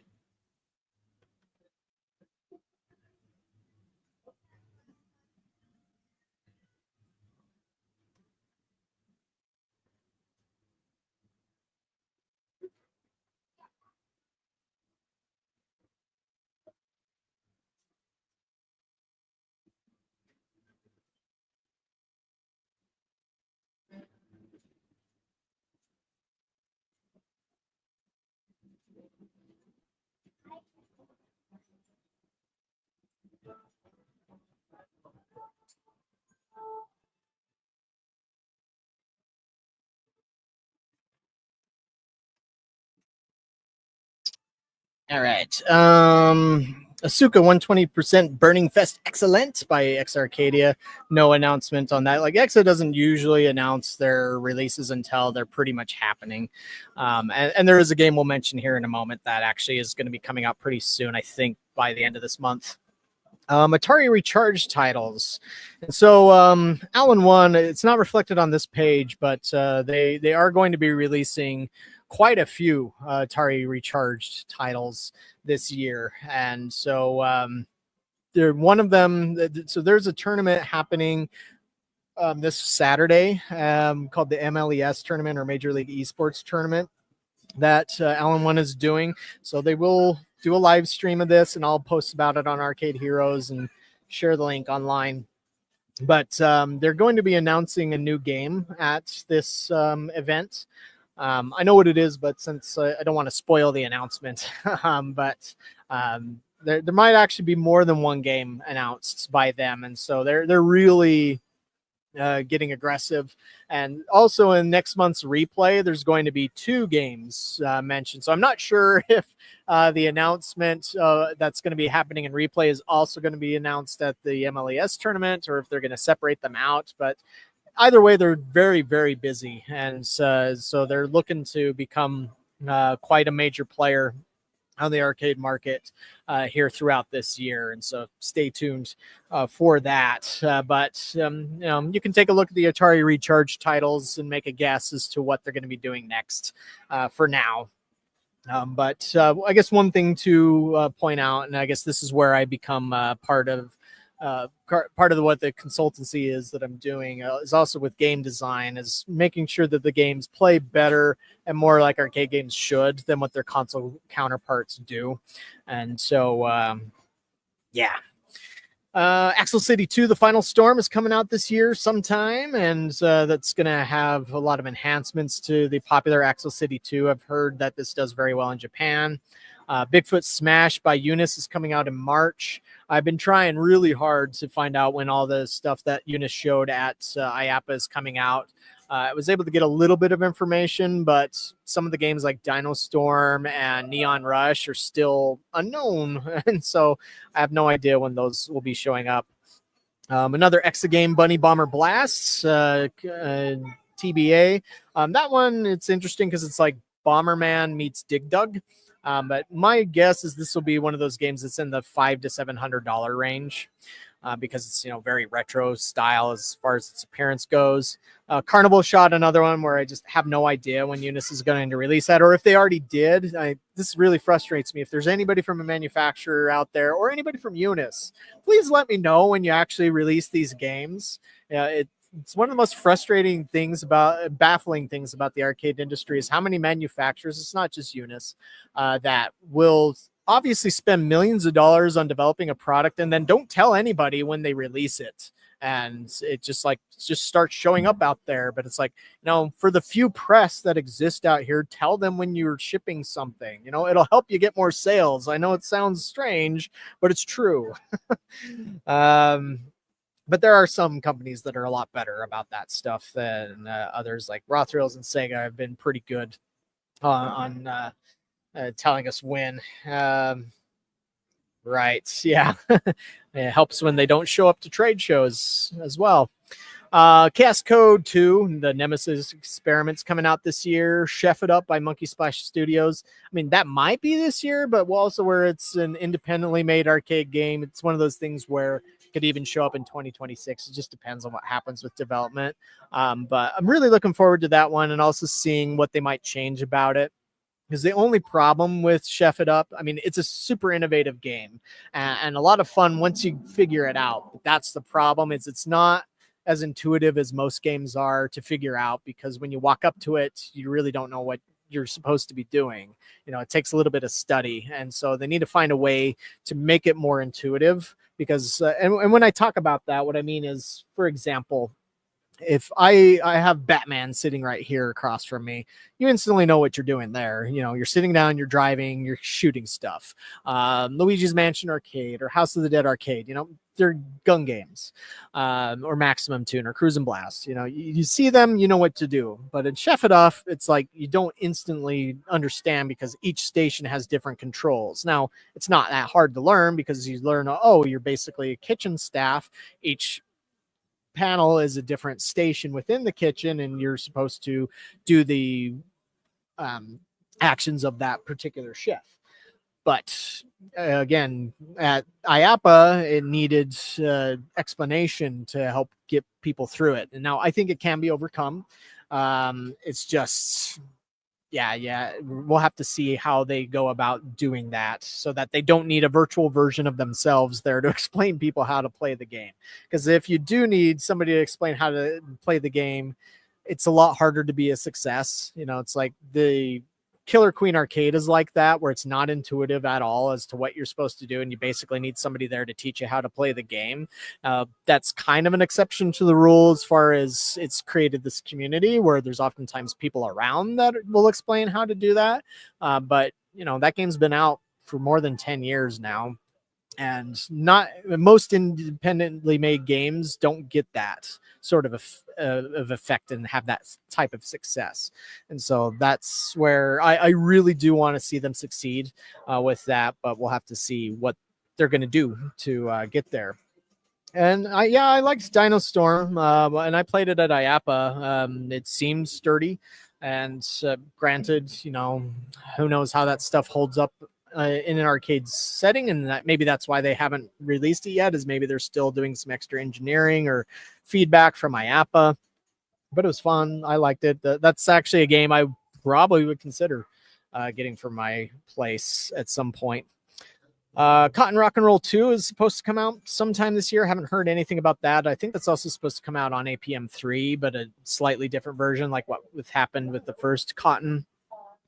Cyberblocker R, which is basically like Arkanoid, a new version of Arkanoid, but it will use the trackball controller that Exa has. And I think that is going to be shown. I wouldn't be surprised. I haven't heard anything for sure yet, but I believe that the trackball version of the Exa will be at Amusement Expo. And so if so, it would have Cyber Blocker and Wild Guns and anything else that they might want to be showing for that coming along soon. Demon Bride X again, which was at IAPA, will be coming this year probably. Same with Daybreak Slam and Demon Front Exa label. There's Dino Storm as mentioned. Have no idea when that's coming or if. I mean, I guess that's the problem too, is if Eunice, they showed a rowing game way back in 2020 and they showed it and it disappeared. And so Eunice is weird like that, where it seems like sometimes if they don't get I don't know, a certain number of orders at a show or what it is, what metric it is that they use to judge these things, then they just cancel the game and move on. Which I guess they have the resources to do that, but it's still a little frustrating when you're trying to report on this stuff to know when or if it might be showing up out there. Dojo Masters EX. I played this at Amusement Expo, but then haven't heard much about it since. It wasn't at IAPA, or I forgot to ask about it at IAPA. Eartheon Exa labels coming this year. I learned over the weekend that this is actually coming to all the major consoles. Originally, I thought it was just being developed for the Sega Genesis, aka the Mega Drive, for those in Europe. But apparently it's coming to everything. And so I actually sent a message when I saw Yuzo Koshiro mentioning that to somebody else in a reply. I pointed out, it's like, oh, don't forget the arcade version. And he did say, hey, thanks for reminding me on that one. So that was cool. Love his music, and I love the game. This is actually, Eartheon was one of my favorite games of the show, oddly enough. You know, it's a shoot 'em up game, but just like the music and the gameplay was really well done. I really enjoyed it. There are a couple of action games coming to X Arcadia that have not been announced yet. One of them was at IAPA. I'm really surprised that it still hasn't been given the A-OK yet. If you remember, though, check on your videos here. I did post a video of what it is, and that only members can have access to. But as soon as that'll be announced, I'll put something up there. But not just that one, but there's another action game that has a really, really big name attached to it. That might be at Amusement Expo. Again, this hasn't been confirmed yet, but I'm pretty sure Amusement Expo is going to be fairly good for Exa announcements.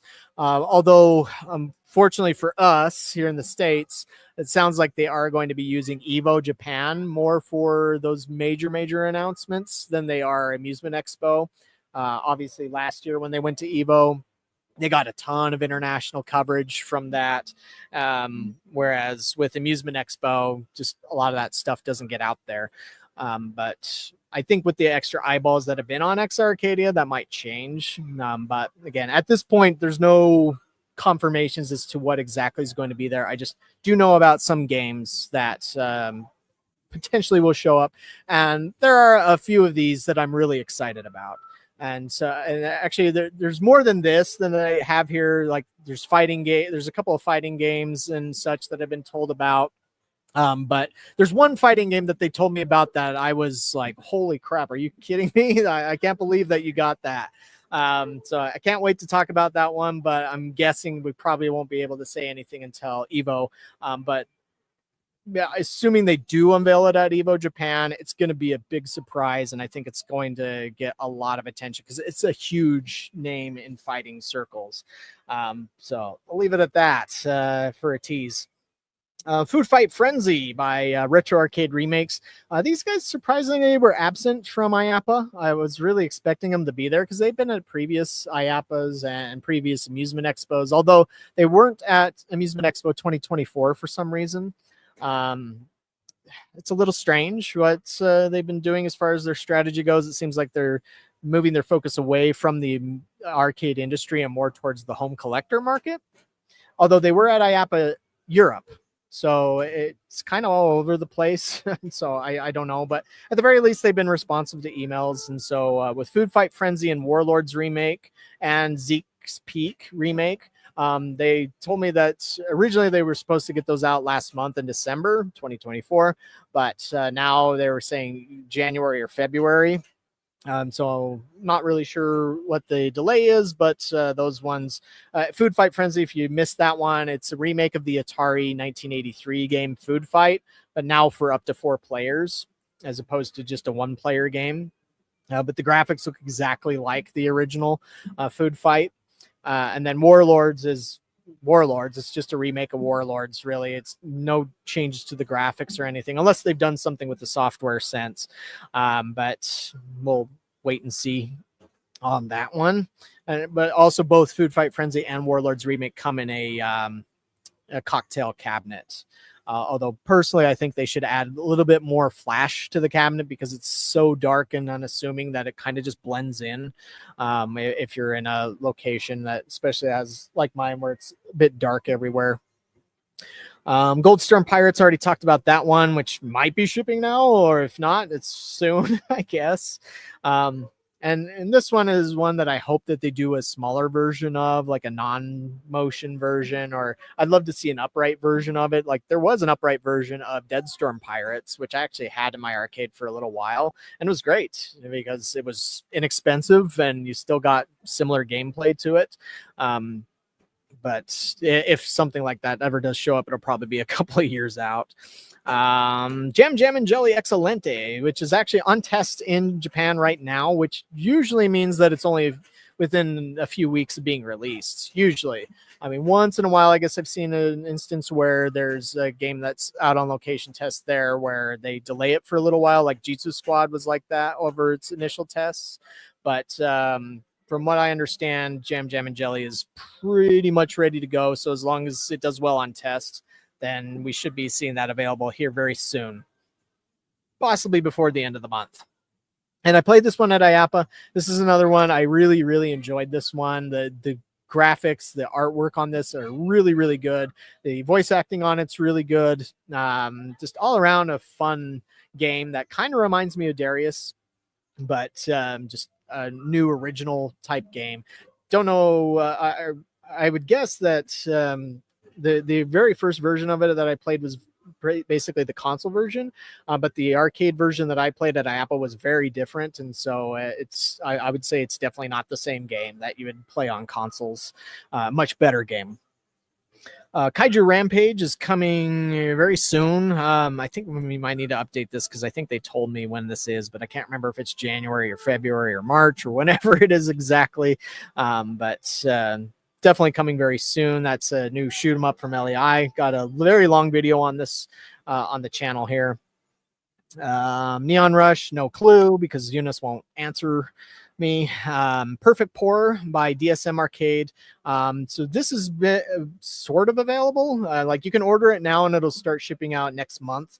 But there are a couple of units out in some arcade bars over in Iowa, like Up and Down Arcade has one. I've been told the earnings on it are really, really good. Like for an indie game, they're almost unheard of how well the earnings are on that one.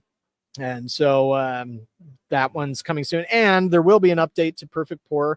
That the version that is out there that we've talked about on the blog here is not the only version that is being worked on, and so they actually have a very interesting FEC version with a license that is going to be unveiled here pretty soon. I think the only thing they're waiting on is the licensing approval to get through, because obviously you don't want to announce something with a license if the licensor decides they're not going to go for it. But yeah, that's coming soon. Playbox Carnival might actually already be released. That's something I need to reach out to them about and double check on, because I think that one is available now. Rage of the Dragons W, one of those TBAs for X Arcadia. Had a bit of interest in that one, though, when it was announced. Sailor's Quest 2 is actually already out, so I need to fix that. Let me go turn on some more games, and we'll go finish this up.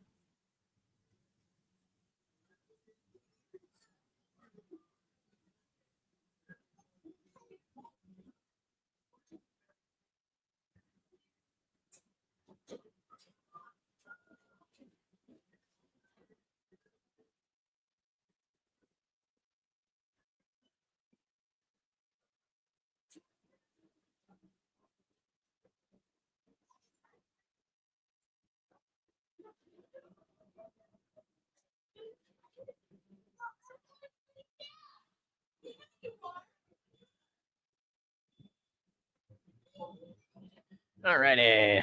So let's see here. So yeah, Sailor's Quest 2 is already out. I'm not sure if it came out in November or December or January, so we'll probably just put it as January. Super Drill by Ace Amusement and Amusement Source International is actually available this week.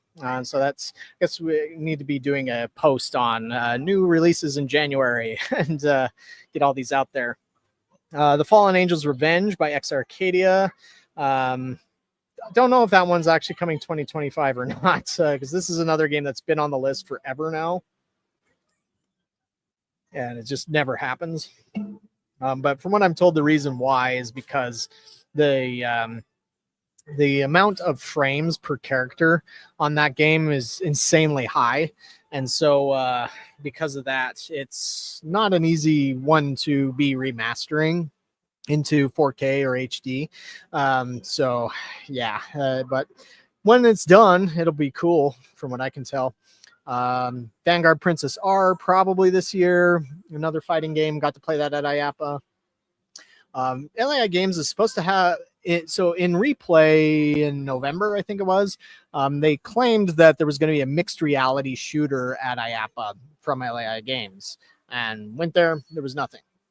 I asked about it, and it turns out that it's actually more of a VR shooter, shoot 'em up title, but they said it would be really cool, really different, and it would be at Amusement Expo.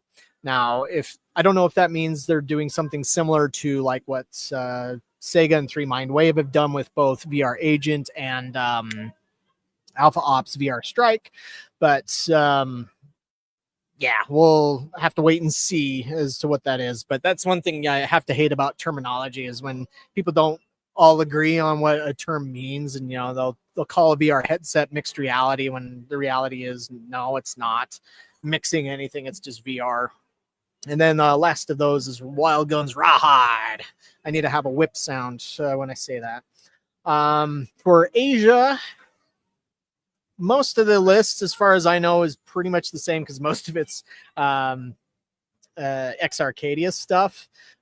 However, there's a couple of small differences. Bike Dash Delivery is likely happening, although I've heard that there have been mixed results on their location tests for that one.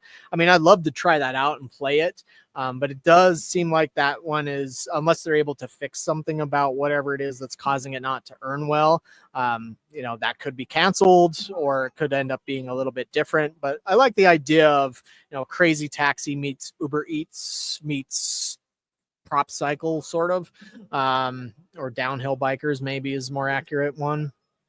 But we'll see. And then there was Jump Racer, which was a weird one that Namco showed out of nowhere last year. Sonic Wings Reunion by Success is coming to Sega's APM3. Same with UFO Fighter Plus by a company called Phoenix with 2 X's. Sorry, that's not coming to APM3. That's coming to Nessica Cross Live. And then I've been hearing a lot of pretty credible rumors that Maximum Tune 7 or whatever it is that's the next one in the Maximum Tune series is coming soon. Now, of course, I think it's next month. February is supposed to be when the anniversary is for Maximum Tune or Wing and Midnight Maximum Tune. So maybe we'll hear about something next month, but I mean, I haven't heard any updates lately as to, for certain this is what's happening with Maximum Tune, other than we know that something is happening. And Ted has also mentioned he found this patent which showed this motion system for Namco. Now, I would add that Namco did work with Adrenaline Amusements on the motion system for Drakens and for NFS Heat Takedown. I don't know the full breadth of their relationship there. So maybe it could just be that they were taking that motion system and filing a patent in Japan. No clue. But we'll have to wait and see. Thank you, Twilight Zoner. Appreciate that. And so, yeah, we'll wait and see. But as mentioned in the chat, with Virtua Fighter 6, there is no official confirmation for an arcade version coming along. And now there is something weird going on as far as industry inside baseball goes. So if you're not aware, back in 2021, Sega thought that the arcade industry was done and dead. And so they sold off pretty much all their arcade assets. Like they sold off all their operations, which would be the Sega locations, who they sold to Genda, who's created the Gigo or Geigo, don't know how you might want to say that, arcades over in Japan. And they've been growing really well. In fact, Genda has also been expanding here out west. But then it seemed like they might be closing down their arcade development for a time, because I was hearing things like all the arcade staff's been laid off, or those who have been are still on board have been reassigned to console divisions, and others just retired and such. But what happened is so ever since 1983, I think it is 83 or 84. There's been an entity operating here in the West based out of the UK. That's Sega Amusements, or they've been known as Sega Amusements International. Now, I think on the business side, they're actually called Play It Amusements, or recently, or after all the stuff changed, they became Kaizen Entertainment. But Kaizen Entertainment, who again, they had been known as Sega Amusements International, they were dealing with all the arcade stuff out west. Generally speaking, they weren't actually coding stuff here in the UK. They were having other developers do it, either taking Sega Japan stuff or working with Sega China or working with some other developers, GameWax and some others, that they would then work hand in hand with them to craft this arcade version. But they did what's called a management buyout, and so they saved the Sega name for the Western world.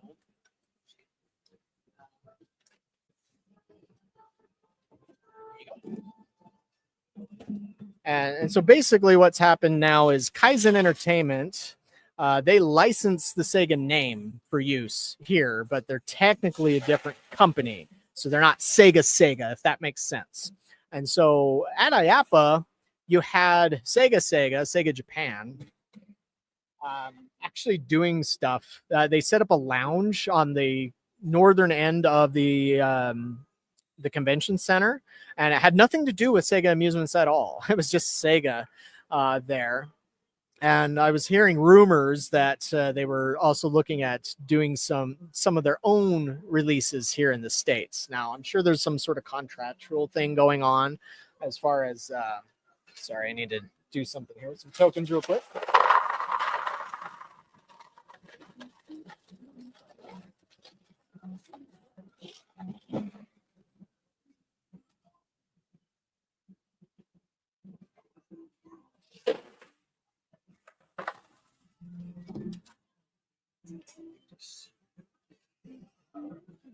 Just got to write something down really quick. Being very professional as always. All right.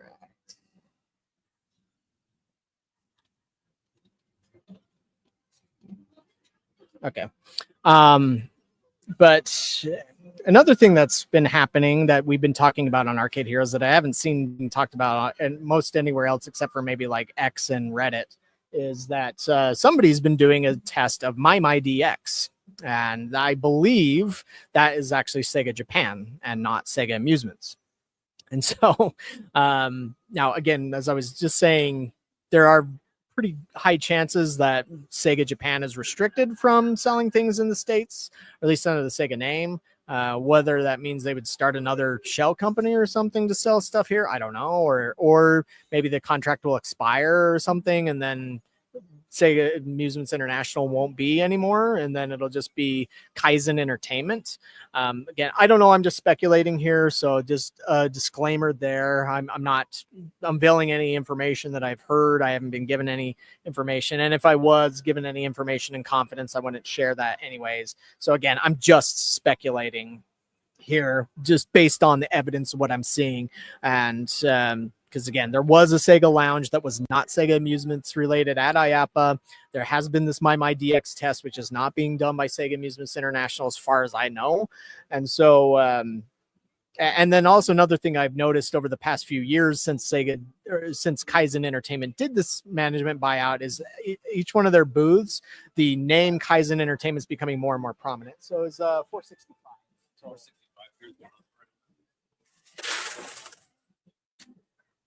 So, there could be some major changes coming to what we see with Sega. But, if Sega Japan decides that there is enough interest to do Virtua Fighter 6 here in the States, it could happen.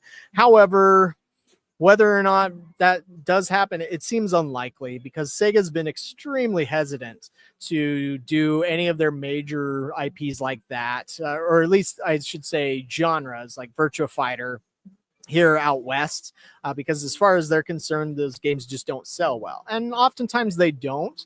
But as I've argued in other videos before, the reason why is because if you go into a game like Street Fighter or Tekken or Virtua Fighter, already saying there's a console version, most arcade operators like myself instantly lose interest, because to us, you're just saying you want me to pay you tens of thousands of dollars sometimes. Like I guess Tekken, the newest Tekken's usually something like 15,000, or I shouldn't say tens of thousands, but thousands of dollars. Sorry. But like the newest Street Fighter or the newest Tekken is usually over $10,000. And I've told the story many times of what happened with me with Super Street Fighter 4 Arcade Edition, where I spent $10,000. I made about $3,000 to $4,000 off of it, but then they released the console version and my earnings died and I never made my money back. And so until that model changes, there's just not a lot of interest there from arcade operators and wasting their money on fighting games. Now, if these games were, let's say Virtua Fighter 6 came out at $3,000 or $4,000, or if it came out on X Arcadia or something like that, then sure. I mean, as long as I still got some exclusivity, because again, I've seen it with my own eyes and my own earnings reports, that if people can play it at home, they will not come to the arcade. Like most of them won't. You might get a couple that will because they love the arcade scene. They love the competitiveness about it. But a vast majority of people just be like, I got it on my Xbox. I got it on my PlayStation. Why am I going to spend another buck to play this game? And I guess for me too, I don't really understand why we can't, as an arcade industry, if you have an arcade edition, why can't it still have, like, you keep most of the gameplay intact, but you just like do any rebalancing you need. Like, obviously you're not going to have menus where you can sit on them for an hour or anything, but also what's the harm in having a couple of extra characters that you only get at the arcade? It's like, that's what Street Fighter 4 Arcade Edition did. And it's like, why did that have to come to consoles? Why couldn't that be an incentive to go to the arcade? Now, I know there's probably some fighting game fans that would argue with me about that and saying, well, we deserve to have it at home too. But it's like, I mean, if you have an arcade, if you have it at home, again, what's your incentive for going to the arcade? But also, if you want to play fighting games at the arcade, or if you want to see fighting games at the arcade, something has to change about the business model. It can't keep going like this, because us operators, most of us aren't made out of money, and most of us can't throw money away at bad investments. And to me, most fighting games, like the big name fighting games that are over $10,000, are bad investments, because again, I'm not going to make my money back. And so why should I, spend thousands of dollars just to have a prop here for Capcom or Namco or whoever? It makes no sense. Now, it's been different with X Arcadia, because most of their fighting games have been like $1,200 or something like that. Now, the catch has been that most of those games haven't had a big name attached to them, and so they haven't done numbers like you would see with a Street Fighter or a Tekken, something like that.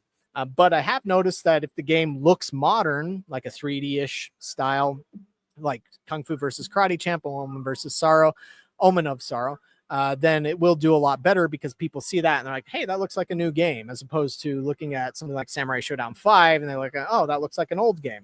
And so I do think that there is a future for fighting games, but if you want to see them back in arcades, something has to change about the business model, which means you have to give arcade operators more than just thanks for your money, if that makes sense.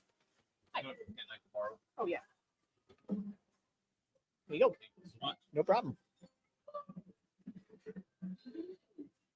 All right, so catching up on chat really quick. So what's going on here? We're talking about arcades, and so I was just having a rant on fighting games, but getting to 20,000 subscribers here. Thank you, Luis. This channel's been up since 2007. I almost feel like I should like go back and watch the very first video that I posted, but I'm kind of embarrassed to do that. Don't know if you all want to see that, but what it was of the Act, an interactive comedy, which ended up being a game that wasn't officially released. Became a prototype, but what had happened with that one was it was developed by a company called Sacropia. They hired a bunch of ex-Disney animators who all lost their jobs in the advent of computer animation. And by the way, I'm at my arcade. Here you go. So that's why I keep having to stop here because, you know, this isn't an actual arcade business in Salt Lake City, Utah. So having to do things like run a business, help customers, stuff like that. Now I got to fix my camera here. Sorry. And so, but yeah, just been a long time coming.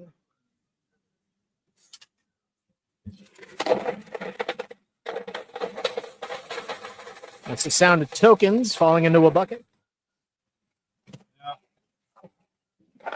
I still use tokens. Here's what they look like. I use a copper zinc style, so they look like giant pennies.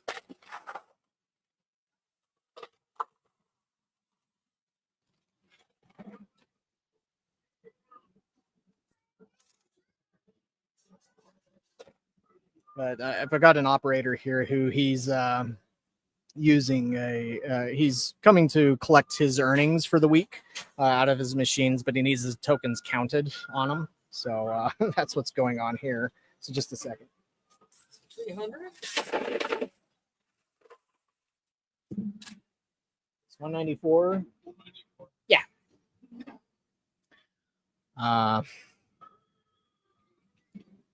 So yeah, I'm just helping him with that.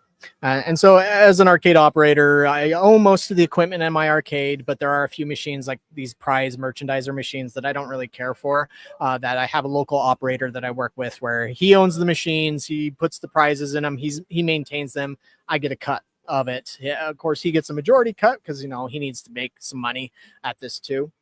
But, you know, I just provide a space and then, you know, it does bring some people in and such. But it also saves me the headache of having to buy all that equipment. But yeah, I feel like the last arcade to use tokens because almost all the time that people will come in and buy, they'll be like, so how much for a card? And it's like everybody's so used to cards at this point because even in my local area, there's a company called Nickel Mania where they used to use actual nickels. That's, you know, what they base their name off of, but they switched to a card system a few years ago. So now they just do the points at the same value as nickels, I think, obviously. But, you know, I'm still a holdout. Now, I would actually like to upgrade to a card system, although in a way I'd kind of like to do both, like do both tokens and cards. I don't know if that would work, but the only thing holding me back is just debt that I accumulated from having a second location that didn't work out. And so still crawling out of that, but I will be getting rid of that this year, some of that this year, which will probably help me get to the point where I can get a card system and then start making that sweet money. But we'll see whether or not that is going to be the case. But yeah, so that's situation on Sega, situation on fighting games and such. As I mentioned, X Arcadia does have one game that will be a big name in fighting games. I don't know how much it'll cost. I mean, they've asked me before what I thought about certain franchises, and I said, well, I'd be fine with it if it's not this price. Like, if it's not $10,000, cool. But then they're like, yeah, unfortunately, this thing is would probably be around that price that you mentioned. So it's like Mortal Kombat's the same thing. It's like I've heard from multiple different companies over the years that getting the Mortal Kombat license would make it prohibitive to do one these days. And you probably wouldn't have anything different between the console versions and the arcade versions. So it's like, why even bother? But any worthy redemption machine that would somewhat slip into the video games category. I mean, yeah, there's redemption content out there. Actually, I think we're supposed to track that on this page. We have Big Sea Fishin' from Sega Amusements. We have Duck Derby Pump and Race, which I actually think is available now. That's one I need to double check on. Food Flight, which is by an independent team out of Southern California. That is likely coming this year. They were testing it heavily last year. Icy Slush Rush by Baytech Entertainment, which is actually based on that Perfect Pour game that I mentioned earlier, is coming in April. But I think that the FEC version of Perfect Pour will actually be available before that. It might even be at Amusement Expo, so you'll have these two games competing with each other. But the license, if this works out for Perfect Pour with the license that they're talking about, I think it'll be far more, it'll get far more attention brought to it than Icy would. The Minions Bullseye, crap, now I'm forgetting what that was called. It's not Bullseye Battle. I should have known this. I don't know why I didn't write that down, but that's coming out pretty soon. And then one that I'm actually having my doubts that this one is going to be released, The Wizard of Oz by Raw Thrills. We saw a picture of that last year, but it sounds like there's just some things going on behind the scenes with that one that are causing some issues.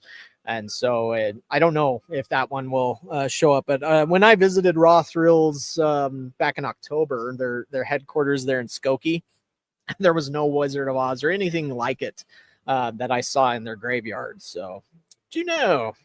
With VR and other type stuff, you have Kung Fu Panda, The Warrior's Gauntlet by Night Heron Entertainment, which is actually a company out of here in Utah as well. And I got to know them at the end of last year. That's also coming very soon. On Target, which was a purely mechanical game by Sega Amusements and Leon Amusement. That's coming in February or March. And then I already mentioned the Zeke's Peak remake. But that pretty much covers everything we have for now. I mean, as I said, I'm sorry that I have to tease, but I can't really give you details. Is that there are some cool games that are in the works that are coming to the arcade industry this year. But until I'm given like the A-OK, I don't want to violate anybody's trust or confidence on what they are. But I mean, I guess I could just say, please trust me that they are coming. And I recently learned that I'm considered an unreliable source by Wikipedia, and so that was a nice gut punch, because it's like I do everything that I can to hold myself to journalistic standards, or anybody else that writes for Arcade Heroes, and have editorial oversight and do things in a right, ethical way, and be forthcoming with stuff and getting all the information that I can from firsthand sources. Even though I have advertisers on the site, nobody dictates to me what to write and all that stuff. All I really care about at the end of the day is accuracy. I want things to be truthful. I want them to be out there, but also at the same time, I have to be careful about, again, things told to me in confidence, to not reveal what they are. And so that's why I speak about some things in some generic terms, like, there's a really cool fighter coming, or there's this other really cool game that I know is in the works and it's coming. Just got to be patient to whenever it is that's going to be showing up. Like, there was another game that I saw, a fighting game, a one-on-one fighting game that does have a big name license attached to it. Not your normal fighting game, not like Street Fighter, Tekken, or Marvel vs. Capcom, or any of that. But I saw it at Amusement Expo last year. Haven't heard anything about it because it didn't show up like Evo Japan or anything like that, and it wasn't at IAPA either. So I'm kind of wondering if that fell through. But it's like, well, if that game comes out, I'd probably get it for my arcade, because it's like this would do well because it's known, and then the graphics on it looked fantastic. But yeah, Mortal Kombat is, I can see that where it's feeling a little dry there too. I mean, I still think a new Mortal Kombat in arcades would be cool. I mean, although I guess at the end of the day, with something like X Arcadia, I wouldn't mind a Mortal Kombat Exa label that wasn't there a compilation some years ago that had like Mortal Kombat 1, 2, 3 on it, and Ultimate Mortal Kombat 3. It's been a long time, so I can't remember. But it's like, if something like that was to exist for the X Arcadia or something like it, I wouldn't mind.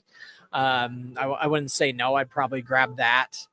Or I already mentioned King of Fighters. I would go for a remastered King of Fighters. I'd go for a remastered Soul Calibur 2. What would be really cool to me is to take all of these Soul Caliburs that were released for the early 2000s consoles like Dreamcast, or I know that was 1998 or 99, sorry. Dreamcast, Xbox, PlayStation 2, GameCube, and take all the special characters that was in that version. So like GameCube had Link and Xbox had Spawn, and PS2, what did that have? I can't remember now. But take all those characters and do a remastered arcade version in HD of Soul Calibur 2 with all those characters in it. Probably be a nightmare for licensing, but I think that would be cool to have for doing some games and stuff, or doing a new fighting game here in the space. But yeah, overall 2025 is shaping up to be a pretty solid, nice year with lots of good releases. Obviously there's going to be more pinball stuff too. There's not a lot here. I mean, I don't cover pinball rumors a lot because, I mean, it used to be that pinball did have very accurate rumors, but I've been starting to find that they're becoming less and less accurate as more and more eyeballs start falling onto it. And they're like, Stern has an amazing following on their social media at this point. But like I said, it used to be every time I would hear about a rumor about something that Stern was doing, it was accurate. But now it's like I've heard about Back to the Future. I've heard about Pokemon. I've heard about, gosh, there was another one, a remastered Tron, I think it was, and a remastered Star Trek and all that stuff. And it's like I'm hearing these rumors, but so far they're still not panning out. So, I mean, maybe it's true that they are working on them, but they're just holding them back for one reason or another. And then, of course, Jersey Jack keeps teasing Harry Potter, which could be a pretty big license. But as I've mentioned many, many times on pretty much every pinball video I do, I mention this, that just the price on pinball is too high. And it just doesn't make any business sense for me to buy a $12,000 pinball machine and put it here because it's never going to make that money back. Because I have trouble with games that I spent, say, $6,000 on years ago, making more than $1,000 a year. You know, like they'll maybe make $1,000 in their first year, then after that they're making a few hundred, and so that's kind of sucks for us. But you know, there are places where pinball does work out well. I'm just not one of them, but I still like to have pinball. Just, you know, it's not going to be my main focus. But yeah, that pretty much covers it for now. Is there anything else you guys want to talk about before I end the stream?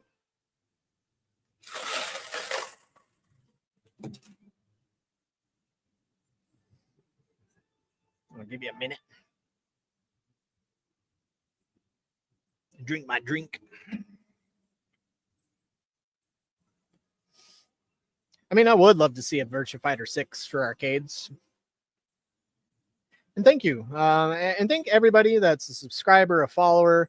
I still probably won't be like and subscribe on every video or anything like that. Just gonna keep on doing what I'm doing, I guess. Although there was a commenter that popped up with something that I really like this idea. So this is something I'm going to work on. I need to come up with a script though for these. But what I want to do is a kind of a manufacturer profile. So like what I'll do is I'll take Raw Thrills and Bandai Namco and Sega and all these other companies and kind of do a profile video, you know, highlighting a little bit about their business history and what type of games they make, what are the exact games, some of the stuff that they might have coming down the pipe. Although for the most part, they don't really tell you super far in advance unless we see something on test. 133.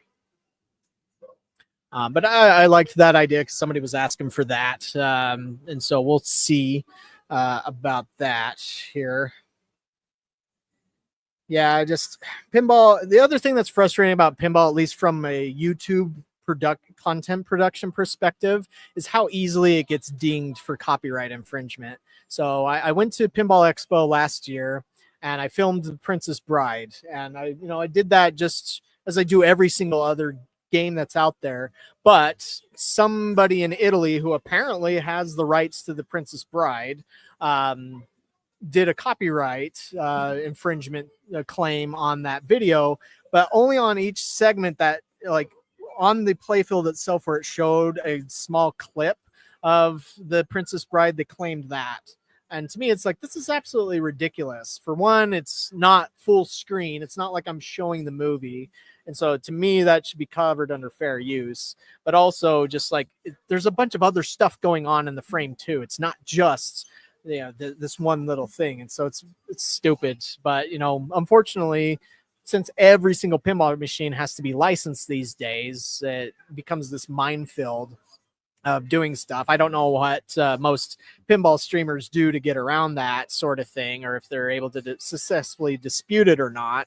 But also, it's just dumb to me because it's like, you know, I'm helping promote your thing, your product, or your IP or whatever it is. And, you know, the 2 cents you would get out of my video for claiming copyright is not going to, it's going to do less to you than it is, less for you than it is just the video in general. But, you know, it is what it is. And I guess I kind of get a little bit of that with VR too. It's like, there's still interest in VR. I guess I kind of don't. I get it from the sense that, like, Godzilla VR is posting these incredible, sometimes unbelievable numbers, and so because of that, other people are going to be doing games like Godzilla. But it's hard to say how much more steam that has.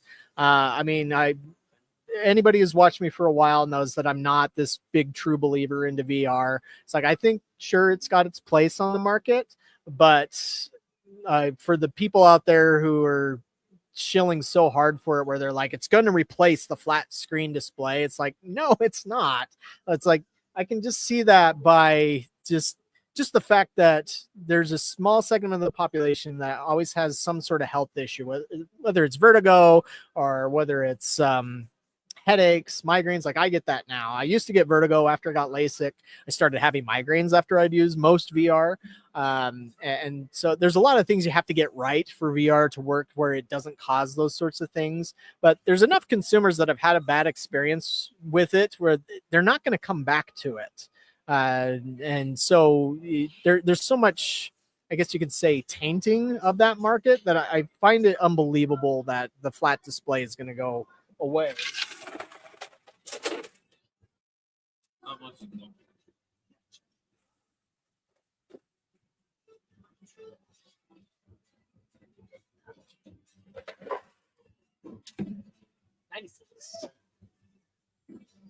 But as I was saying, I don't, even if VR didn't have any of those problems, I just wouldn't want to see it become ubiquitous as far as a display technology goes, because there's lots of other cool displays out there. It's like, I do think that in arcades themselves, they need to be doing more stuff like curved displays or certain projection mapping technologies. Like, that's where I wish a lot of the development money was going towards, was mixed reality, like actual mixed reality using projectors and different types of surfaces and electromechanical stuff, blending with video stuff. That to me would be far more fascinating than just putting something on your face, which, again, there's another problem with that too, is that, you know, not everybody wants to put something on their face that's been in an arcade, because just because you have a dispenser for wipes doesn't mean that the arcade keeps them stocked, you know, and there's plenty of times where they're not there.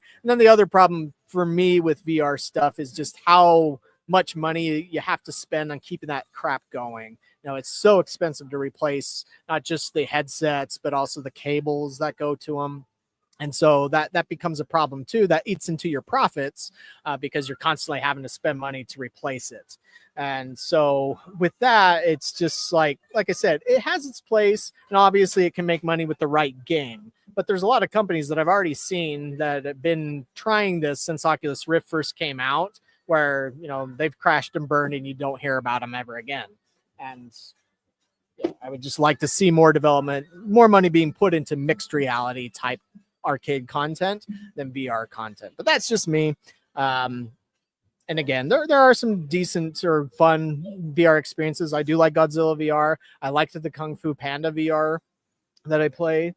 But yeah, So yeah, I know I rambled too much about VR. So all right, anything else we want to talk about before we end this illustrious stream? Hi. So, Luis, that's what I kind of mean by mixed reality is, at least for me, the definition of mixed reality is when you use like a projector to mix physical stuff with the digital. And I would say holograms fall into that sort of thing, at least with the current holographic technology. Now, I do know that there is the, what are they called? Voxon, I think. They're out of Australia, where they have developed a what seems to be a true holographic display, like a true volumetric display, I should say.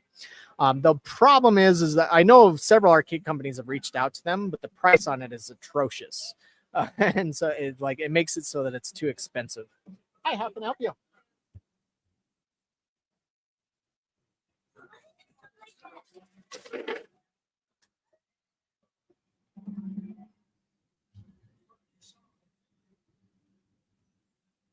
Yeah, I would also add there, as Ted mentioned, Alpha Ops VR Strike by Sega.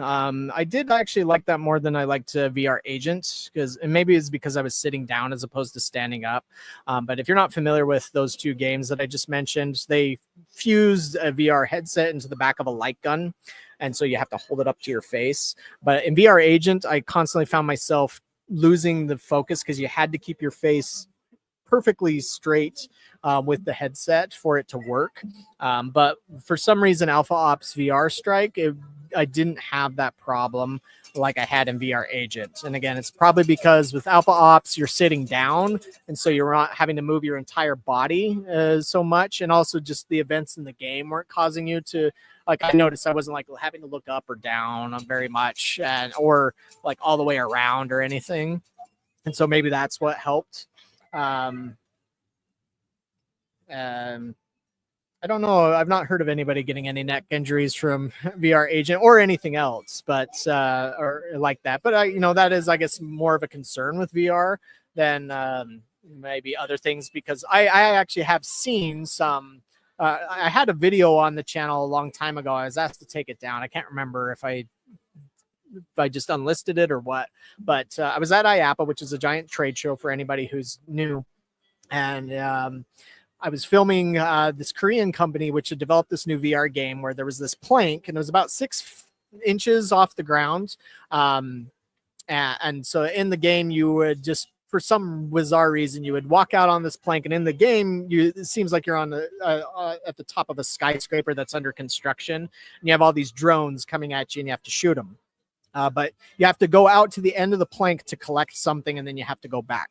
But the player with the VR headset on went out to the plank, and he was swinging around. But one of the employees was standing around and having a conversation with somebody else. And because the guy in the VR headset can't see anything around him, he's just swinging. And he swung and he hit one of these employees in the eye socket really hard. And I caught this on video, and from what I was told afterwards, the employee was okay, but I could tell that was very painful, and that one's for the person.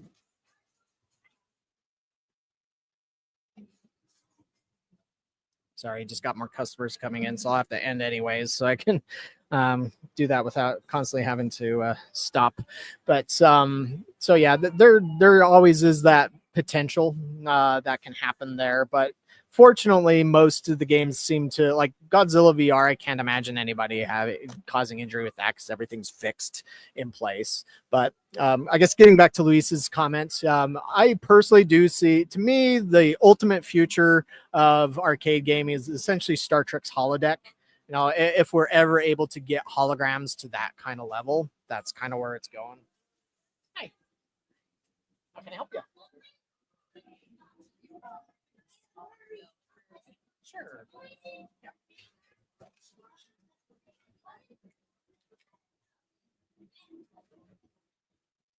There you go. Yeah, you're welcome.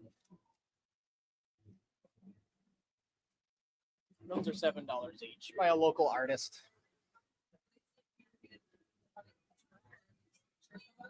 I think he handed them, yeah, as far as I'm aware.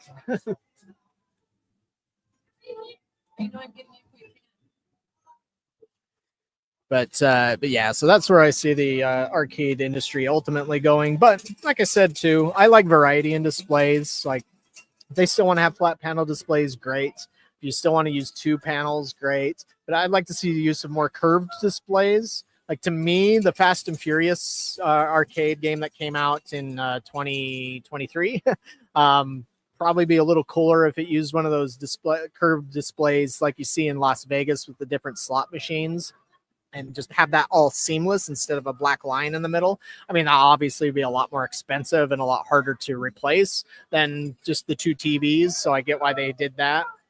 But you know, there are some cool things. If you could look on my channel, do a search on my channel for a game called Mystery Island.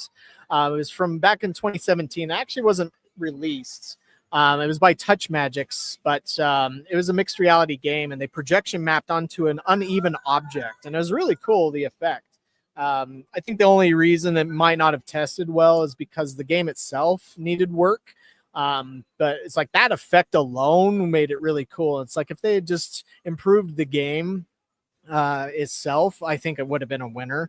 But stuff like that, or like projection mapping onto a pool table and having it be interactive and just improving that that whole effect. Thank you, SB95. That's the name of the video there if anybody's interested. Stuff like that would do really well. And there's also just something you can do with arcades that is very difficult to do with home stuff, and that's if you remember the original Space Invaders arcade machine or Asteroids Deluxe, it was one of the few games where it would set a monitor flat inside of the cabinet, then it would have a piece of glass above that, and so then you would have like art in the background, but it would be bouncing the image off of the glass, and it would look like it's floating in midair, kind of a holographic or a pseudo holographic effect. It's like more stuff like that could be done, but nobody's really tried that in modern days. It's like, what could you do with modern displays, modern mechanics, to blend those two things and create something that's unique that you can't get at home? I think if they did stuff like that, then it could make some really compelling things. Obviously, you still need to have really good games behind it. Yeah, you make it too gimmicky and you're just focused on the technology, then you end up with the Holosseum like Sega had. But there's still ways to do it. Yeah, and like Risk, actually, there are games in Japan that are like what you're talking about. I can't remember the name. It's something Tyson by Sega, where in Japan they have these games where they have cards, and you move the cards around a play field, and it moves the units around inside of the game. So kind of sort of like Risk or like a real-time strategy game. Sega's even done a MOBA style game over in Japan. Yeah, Iketsu Tyson, that's right. Which actually was tested once in the States, like back in 2007 or something. But you know, so that's what I love about arcades, is just there's so much more you can do with this over what you can do with home consoles. It just depends on costs, you know, and whether it's viable for the market. You know, not every creative, innovative concept actually sells very well, unfortunately. So sometimes that holds things back. But yeah, there's lots of possibilities out there. But thanks again to everybody for watching and subscribing. And thank you again to Ryan M for the donation of $9.99. Really appreciate that.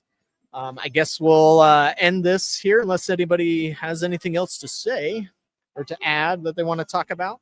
Hi, Will. Welcome right as we're finishing up. Thank you. Thank you. Appreciate that, Ted. So yeah, we'll stick around and stay tuned to arcadeheroes.com for more news as well. As I mentioned here, we've got some stuff to report on as far as new releases go. So we'll be getting stuff like that out this week. We'll have a new location watch. If any of you know about a new arcade location, like a small business or even a big business that's opening up with an arcade, please let us know. Contact us through the Contact Us form or send us a message on YouTube. and we will be happy to report that. We call those location watches. We want to get the word out there about arcades and such. But it looks like I've got more customers coming in, so I need to go and help that out, so I'm not ignoring them. And then Paxonic, I didn't get a chance to check that yet, but I will check that after the stream here. But thanks again for watching. Thanks again for being an arcade hero, all of you. Oh, Quarter Drop Arcade in Oregon is opening in 5 days. I will get that written down. Thank you. Appreciate that. So they'll be on the next location watch. But as I was saying, keep up the arcade spirit out there, and we'll catch you on the next video or stream, whatever that is.